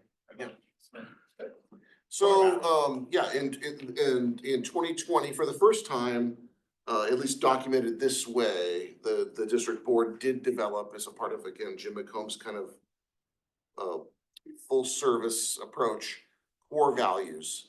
Not to say that we didn't have values before, but they weren't documented in this way. And this is where we landed in 2020. Customer focus, we're driven by a personal desire to fulfill the district's mission, concentrating our efforts and attention on meeting the needs of the community we serve. Knowledge, we actively seek information, ideas, and principles and use them to improve processes, solve problems, and create opportunities to better meet the needs of those we serve. Resourcefulness, as stewards of limited resources, we are cautious, prudent, and creative in our allocation of time, staff, and finances to do the work of the district. Respect, we value the abilities, qualities, and achievements of others and enjoy the same from them. Teamwork, we are collaborative and actively assist our coworkers in completing the district's work with the desired results. And transparency, we believe clarity, honesty, and openness are essential ingredients in earning the confidence and trust of those we serve. Again, this was new as of 2020 to have published core values.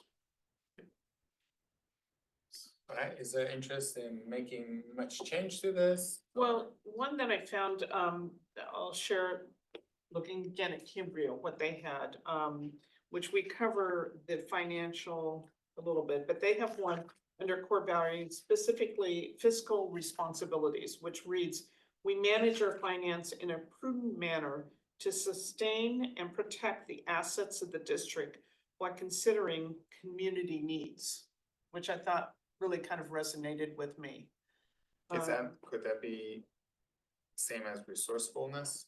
Well, we covered a little bit under resourcefulness, but I like this wording because it's pretty straightforward. So you're saying that take it out, take out? Yeah, it's just something to consider. Swap it?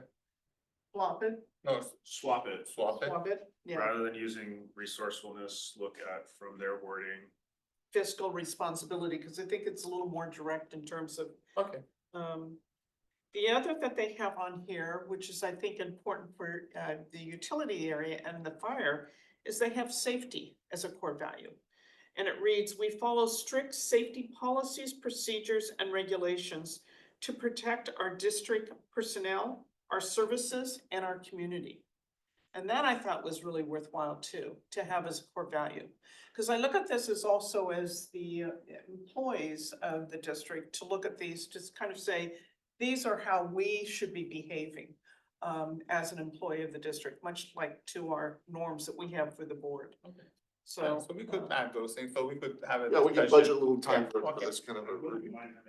Some input from the chief on their core value from what they're looking at from safety's perspective. Yeah, yeah. And basically like getting in alignment with our fire department, where if we look at safety, like. Do they have something else that? Correct. Yeah, yeah. So I don't know that. Do you have anything in utilities regarding like a core value that? Yeah, so it's important to align the two, and so something like safety, adding something like safety in there would be, it would be very helpful. And I'm lending constantly to staff and aligning the goals and objectives of the board with what the Stafford, what we're doing out in the field, and how we're carrying ourselves and how we're interacting with our customers. And so in doing the work, in doing our jobs safely, that would certainly kind of elevate, be a priority. Add safety. Yeah. Alright, so we could, we'll have set aside some time for discussion on that. Sure. So minor permission, maybe just go to the public, any comments so far, public? Oh. Jeff, okay, sorry. Jeff. But the core value right before respect, I don't know, I mean, this is just, The one, no, resourcefulness, more above, one Knowledge. more above. Yeah, customer focus, I mean, this is all wordsmithing, and so it's very minor, but the personal desire, I don't know, that to me feels a little, the wording there feels a little weak.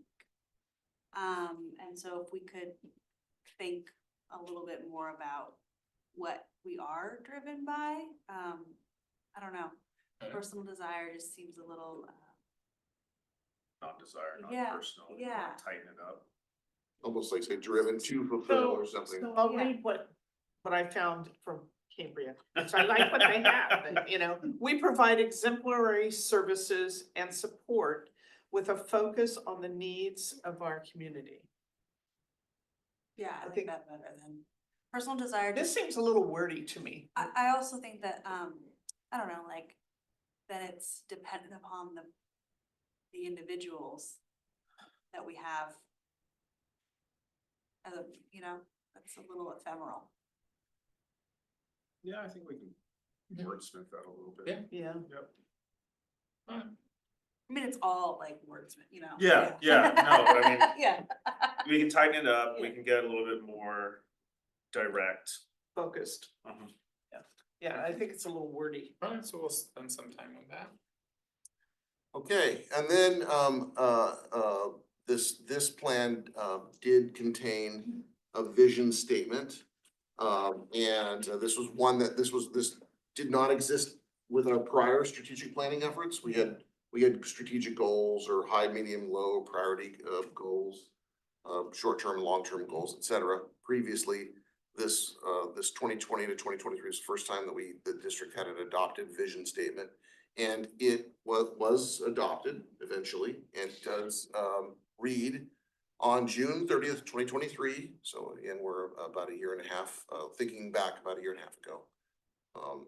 The board of directors and the staff of Templeton Community Services District continue to regularly demonstrate a commitment to the mission of the district and actively foster the spirit of community pride that is central to sustaining a vibrant future for Templeton. TCSD has a 3-year strategic plan and regularly track progress towards achieving district vision by today, June 30th, 2023. Fully funded and staffed fire protection and emergency services are provided to the community 24/7, guided by a new master plan. Funding support for facilities and programs of the Parks and Recreation Department has been increased, and the department's deficit has been closed. And improved park maintenance meets the recreational needs of the community.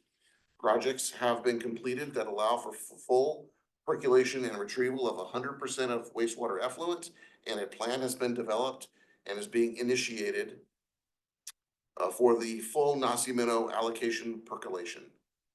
TCSD wastewater source control has been improved. All areas of TCSD operations meet or exceed regulatory standards, and the district operates under sound financial management to ensure all operating costs and future capital projects are fully funded. TCSD retains a highly qualified and stable workforce, and ongoing collaboration with other governmental agencies offer potential opportunities for the district to deliver enhanced services to the community. The TCSD Board of Directors deliberates on district matters with a model of decorum, and all board members support final outcomes of those deliberations. All members understand that the board is a team and that individual perspectives and opinions of fellow board members are crucial to the success of the team.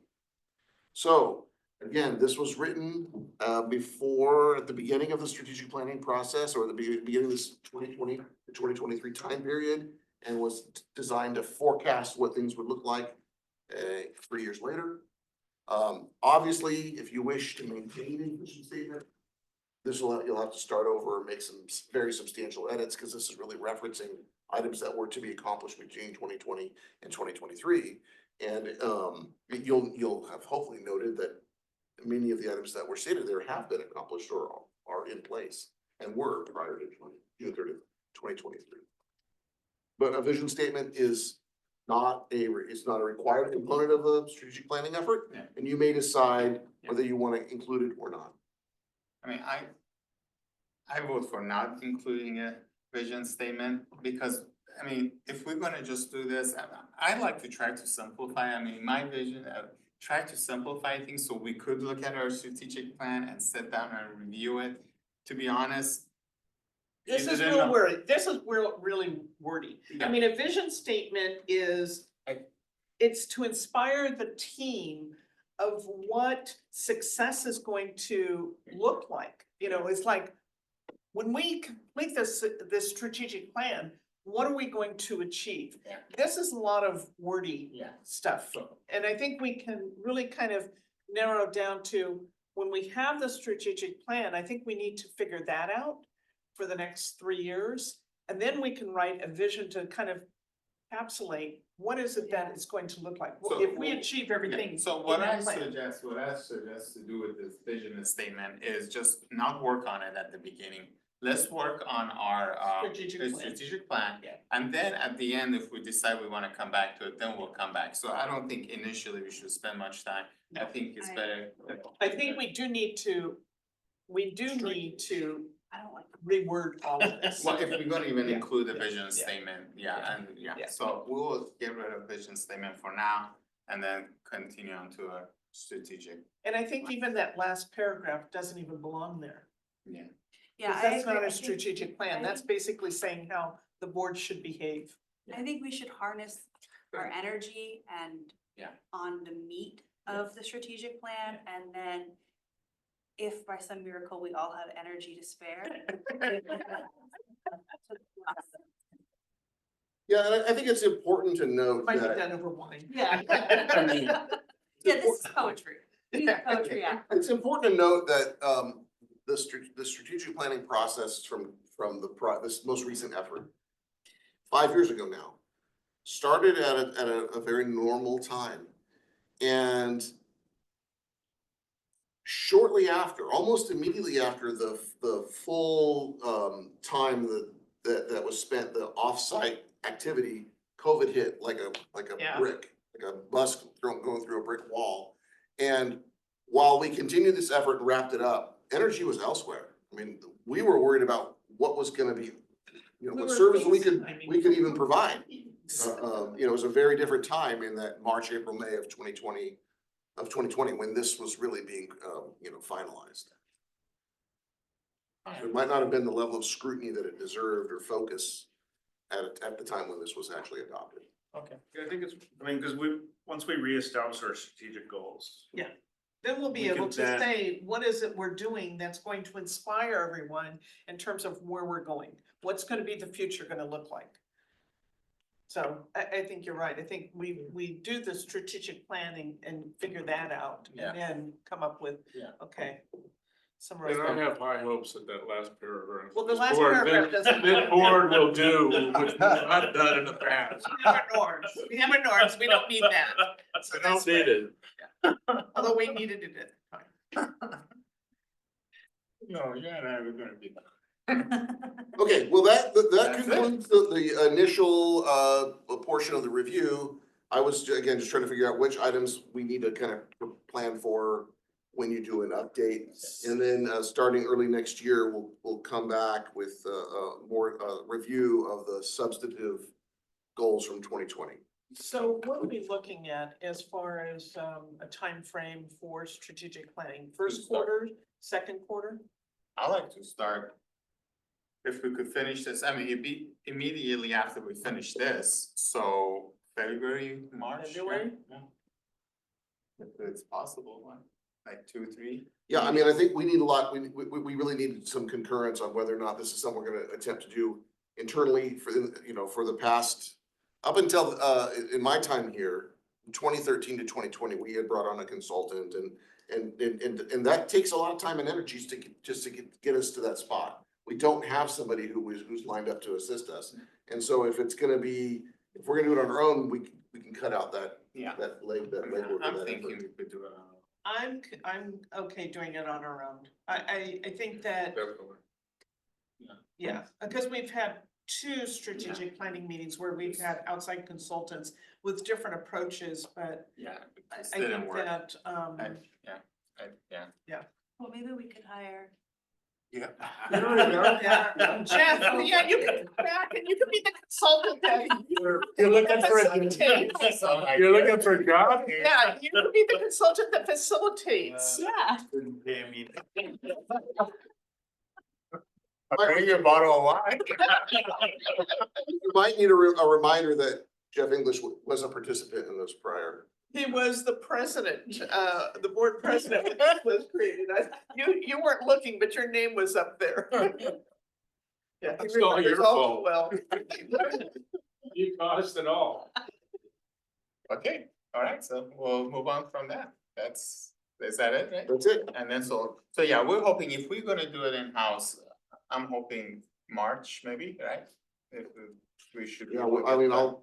And then we'll do it in sessions rather than having a one whole day. We'll do it in sessions where we'll concentrate maybe like we did on Couple the different section, things. yeah, a couple of pieces and then move on. Yeah. And then at the end, we bring everything together and then we'll wrap it up. And then one thing is not nice is that we will have recordings and things like that, so we could easily take down notes, you know, it would be really easy, so it shouldn't be as challenging as before.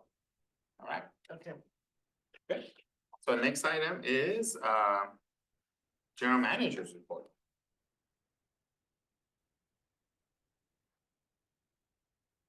Thank you. Now you get to observe me try to read my own handwriting. Okay, just I do have a number of items that I wanted to update you on. One is, as the board's fully aware, we are in the process of releasing water units. I think that the last meeting I had informed you that 2 parties had requested units from the October offering. And so we made, during that time, only one of the 2 came through with a payment and a payment plan agreement. And we made another round of offerings in the middle of November. The deadline to accept those units is tomorrow. One of the parties is requested or is planning on accepting 25 units. That's what their offer was for. They'll have until January 3rd to either pay or enter into a payment plan agreement for those 25 units. So we'll know more on January 3rd or 4th. In the meantime, if we don't get any word tomorrow, another round of water unit offers will go out by the end of this week. So it's kind of a cycle. Wow. I was gonna mention the issue that you brought up earlier in terms of this issue of door-to-door salespersons. And as of yesterday, it's beginning yesterday, we learned that the same folks that you've probably read about in Santa Maria, there's been a couple articles, or you may have read about that. And then just yesterday, there was something from the city of Paso Robles are kind of making their way through here.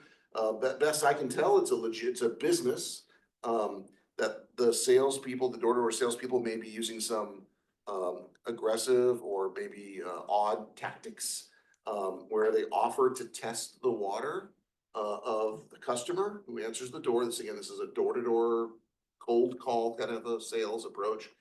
And offer to use a tablet to test the water, after which they inform the customer that this water is unsafe.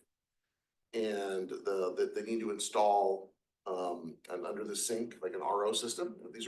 This isn't new technology, right? RO, you probably have one in most of your homes.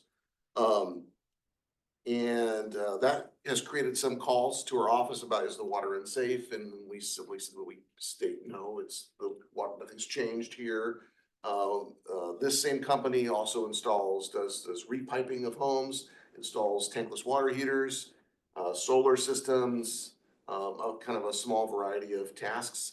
It's, I think Natalie had checked there, they've got some pretty low scores in the Better Business Bureau. Yeah, a lot of complaints. So I would say, please share with your friends and neighbors that just, you know, do some due diligence and not just simply rely on the person who shows up at your front door. So is that something we Yeah. should include, maybe a flyer with our water bill? We could, this group might be gone. I mean, Well, I think this just is to warn traveling. people that if there's, if someone Yeah. comes to their home soliciting, this type of service, that perhaps, feel free to contact the district.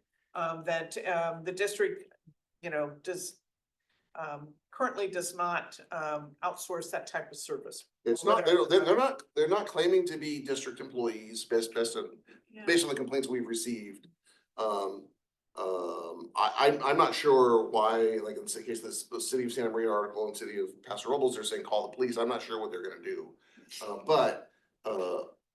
Yeah, cause if you Well, go it's to the kind of a- website, it'll say, put in your zip code, and you put that in there, and they'll say Templeton CSD, and then you click in there, and then it'll say, there's 7 contaminants in your water. Well, I think it's just to preempt someone who may then move into this area if they haven't already. But I think it would be worth having some kind of. They're here, They're here. they're as of yesterday. Yeah, we had It's someone come in yesterday too. Yeah, we've had a couple of calls and a visitor. So I think rather than a flyer, I'd recommend maybe we do a posting on social media or something that can be more real time. If we do a flyer, it's not gonna get out until the end of January. Maybe we could put something across the top of the website too. And that Yeah. We don't have everybody's email. Don signed up. Yeah, Don. Yeah, and I don't think this is this technique of door-to-door sales is not very, I mean, you know, I don't, probably don't, not used to having a lot of people come to your door, and I don't know who would, I don't know if folks would answer and whatnot, but, they appear to be using this tablet to illustrate, water contaminants. You know, our water, it is not everybody's favorite water, right? And so there are proven techniques to improve that, like an RO system, but it doesn't mean the water's unsafe. Yeah. It should be done for, you know, preference, taste and preference. And so we have, when folks have called just over the last day or two, we've informed them of the consumer confidence report and that the water remains safe to drink and that they should do their own due diligence.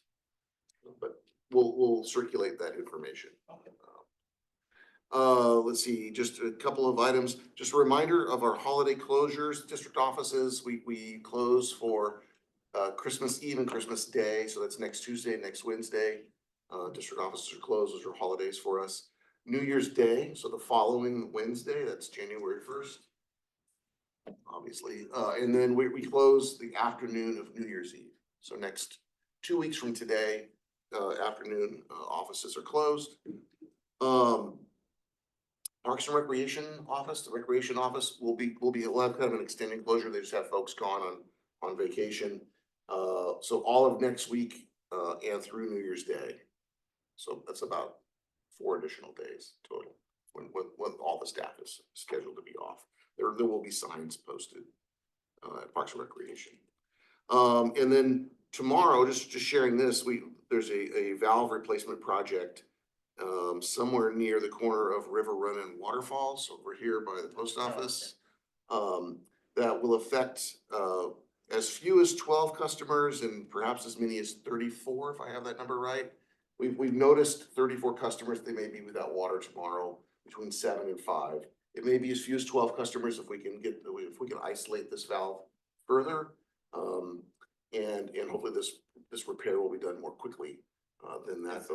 Is it an older valve? I mean, that area is new, isn't it? Yeah, it looks like there was an issue with the original installation as well. The more direct route, we found a valve that had been paved over at some point. And so we will be adding that, updating that to our Atlas and GIS system. So that we. Very good. Back to what we do in supporting the community. So, okay, all right.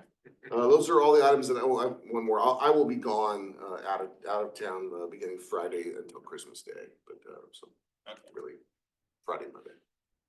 Thank you. Any questions for General Manager? Public, any questions? No, great. All right, committee reports, Administration and Finance Committee, the committee report is in there. Any questions on that? No, public questions on that? No, okay. Activity reports, engineering. I have a couple of questions. One is the project that's on they're talking about on Bennett, Vineyard Road between Bennett and Rossi Road. So they want to subdivide it into 2 parcels and they want to secure 40 water units. So are they already on the wait list or? They've already been assigned the water units as a part of the 2024 offering. And if you recall, our code in the agreement requires them to pursue a county project and they're pursuing a parcel split. Oh, okay. All right. Okay. So that's how they're gonna, okay. Yes, if a customer, property owner accepts water units, but does not pursue a project, those units, that assignment will essentially lapse and we can claw them back. And so, that's a lot of water. It is.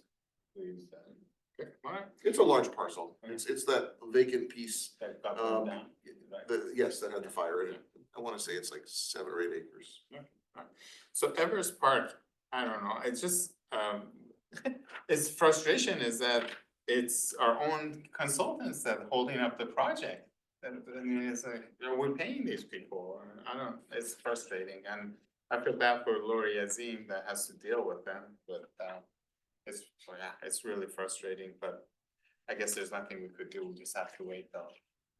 I mean, the problem is the doing something about it, like moving to another consulting firm or something, is gonna just add additional delays and costs.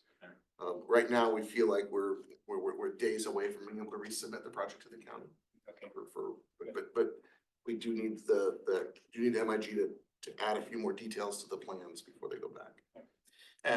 The plants, the rehabilitation, the well, has it started yet? It says it should have started. There's a kickoff meeting tomorrow. So it's gonna start, so the weather should Yeah, be there's nice, actually so- there's not a hard start. We've not been given a schedule, but there's a kickoff meeting with the well drilling company tomorrow afternoon on site. Any other questions for engineer? I have one, and maybe Justin, you know the answer to this. When we took the tour and we had talked about the Nasi recovery project at Creekside, I know that we're still waiting to see whether or not that will move forward with FEMA. And then her report, Lori says that in conversations with the county, it should move forward regardless of FEMA's involvement. We had talked about the two locations, one being preferable to the county or one being preferable to the district and one being more preferable to FEMA and the county. If it moves forward, do you know which site it will be? Yeah, and that's the percolation field. So then if it was with FEMA's funding, it would be that more resilient option, so that although there was still some geotech working with our There's quite a hydrologists. bit of evaluation. Evaluation, Assessment assessment. in that upper area to determine whether it would qualify, not qualify financially, but like would be suitable for percolating the water. We've already done that testing of that lower plateau. We did that in 2017. Right. So I'm more confident, I should say, much more confident that will work. I really don't have much of a sense of whether The the upper viability, area, yes, and so but the county had come up with this plan where we would do some more testing up there, essentially replicate that same testing to determine it. It's just pretty expensive to do. So if Just the the project testing. moves forward and the county's now sort of involved, does that mean we have to move forward with exploring the upper location, or we can revert back to the lower spot where we've already tested? I would say the county's involvement isn't so critical, it's FEMA that would, they believe that it was necessary to demonstrate that we were gonna Right. place that further away from the river in order to keep FEMA satisfied. And right now, we don't yet know if FEMA will fund this project regardless of whether that's in that But if they location. don't, can we go back to the? Yes. Any questions on engineering from public? Okay, finance, any questions on finance? Public finance? Fire and emergency services? I have a few questions, and forgive if some of it's my education, and I don't know exactly if you can answer them. In his report, the chief mentioned, he outlines a few different types of the calls. Do you know the difference between a service call and a good intent call? One involves a cat.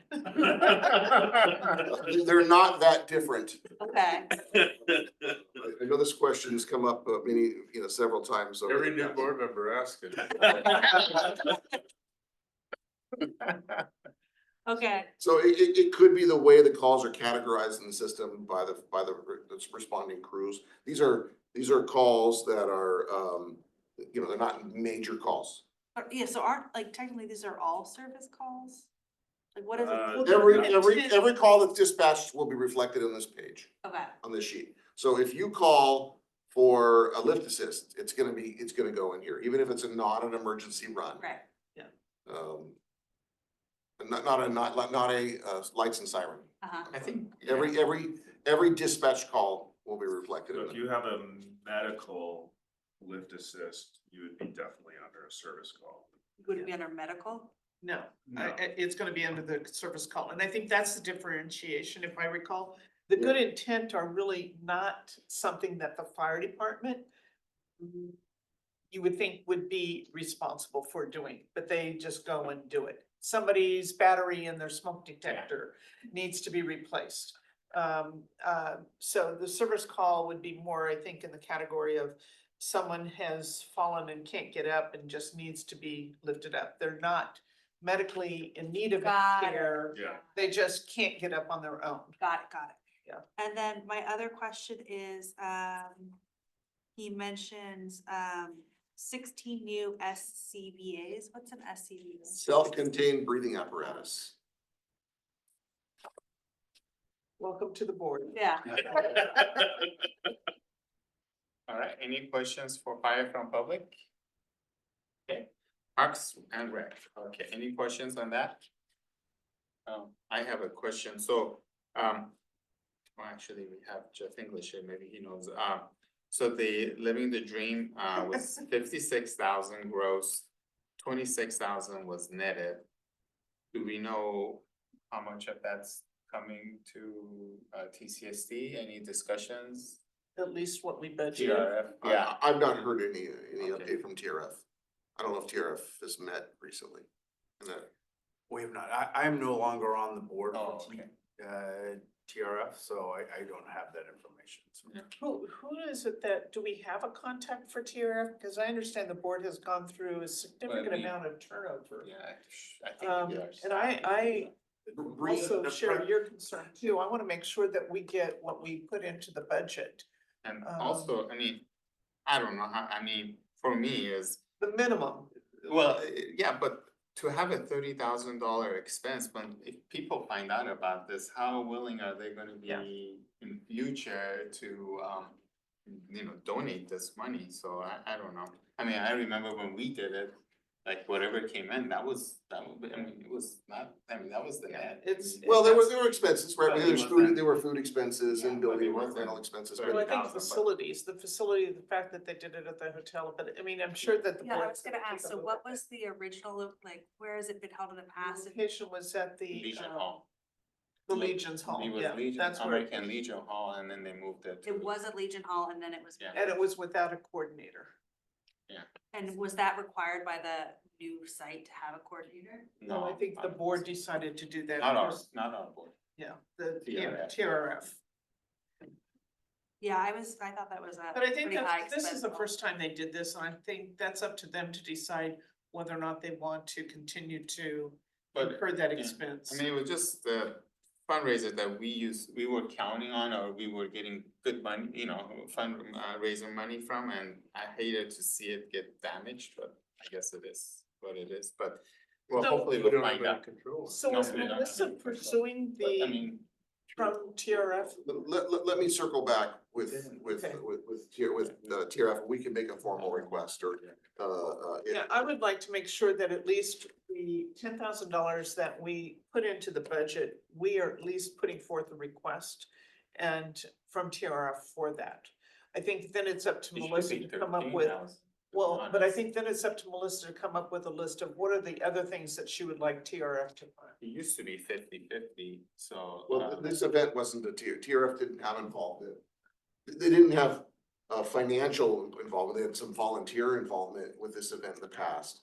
We do have a more, let's see, we call it formal, it's not probably proper. We have a more established relationship on the beer run that was a 50-50 Okay. Alright, so, yeah, proceeds share. It has been since day one. Can we back up just, I'm so sorry.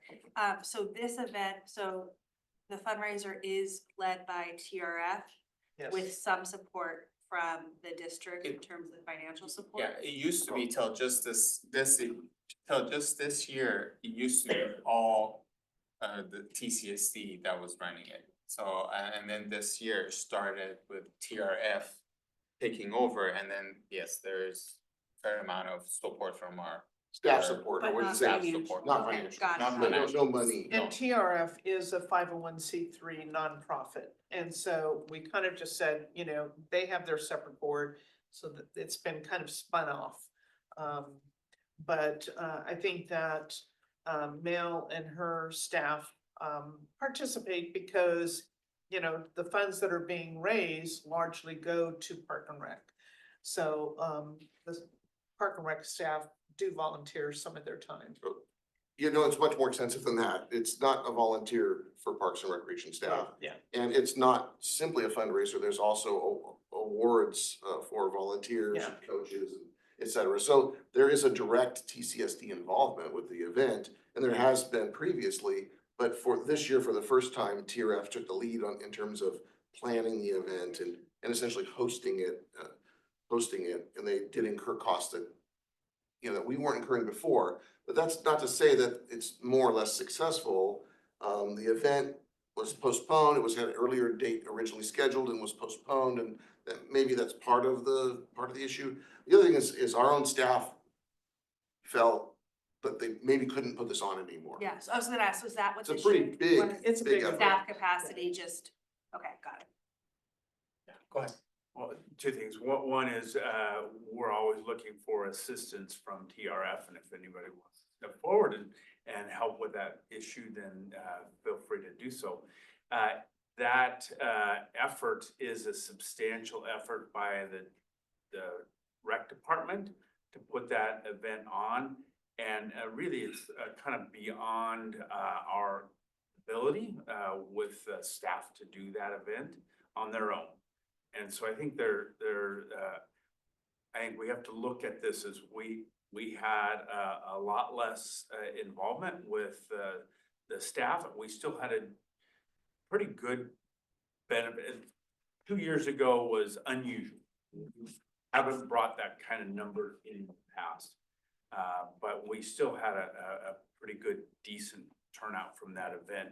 All things, if you're gonna put an event on, you're gonna have to pay some expenses. And so, and we did, we generated some revenue, so. Yeah.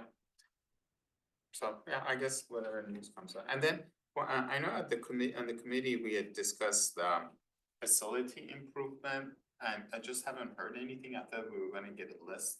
Yeah, we've developed a list. We're gonna have to develop plans and specifications for these improvements. If we're gonna hire a contractor, the contractor's going to have to give us bids based on So you have. developed plans. It's gonna be a pretty big effort just to develop the plans and specs for all these various repairs Okay. that are necessary. I mean, it's more than just come and work a day at the community center. We'll have to identify all the areas that need the repairs Yeah. and spec out what needs to be done. Alright, okay.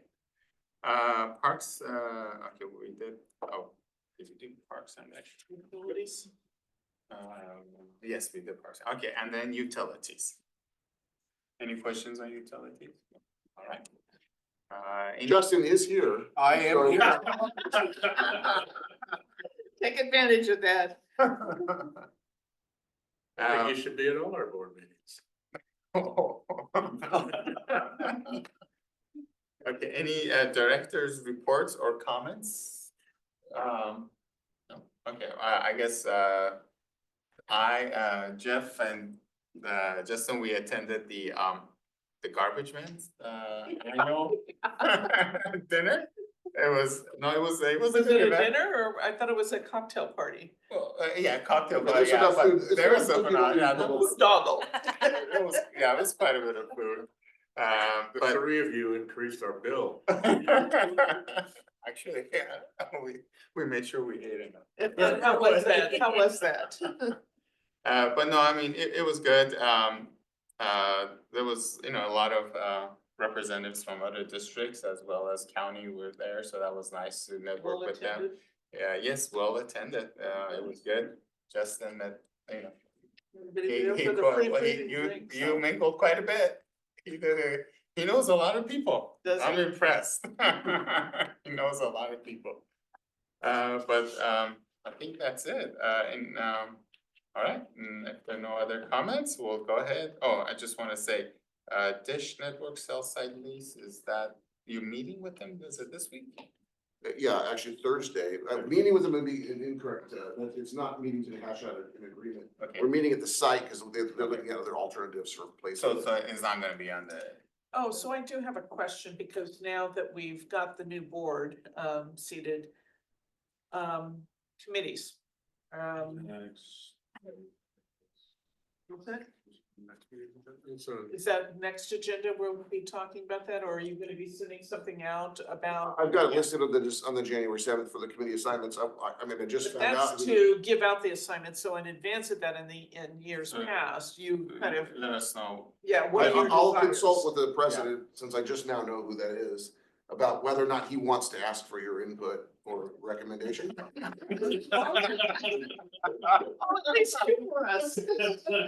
Tell me which ones you don't wanna be on. And then we'll pull that together, hopefully by then. Yeah. It's pretty quick turnaround because we've got the holidays coming up. Yeah, well, that's why I just thought I'd mention Yeah, that no, we'll- because we'll do that. Yeah, it's not much time. All right, we'll do that. All right, great. Well, thank you, everyone. Meeting adjourned.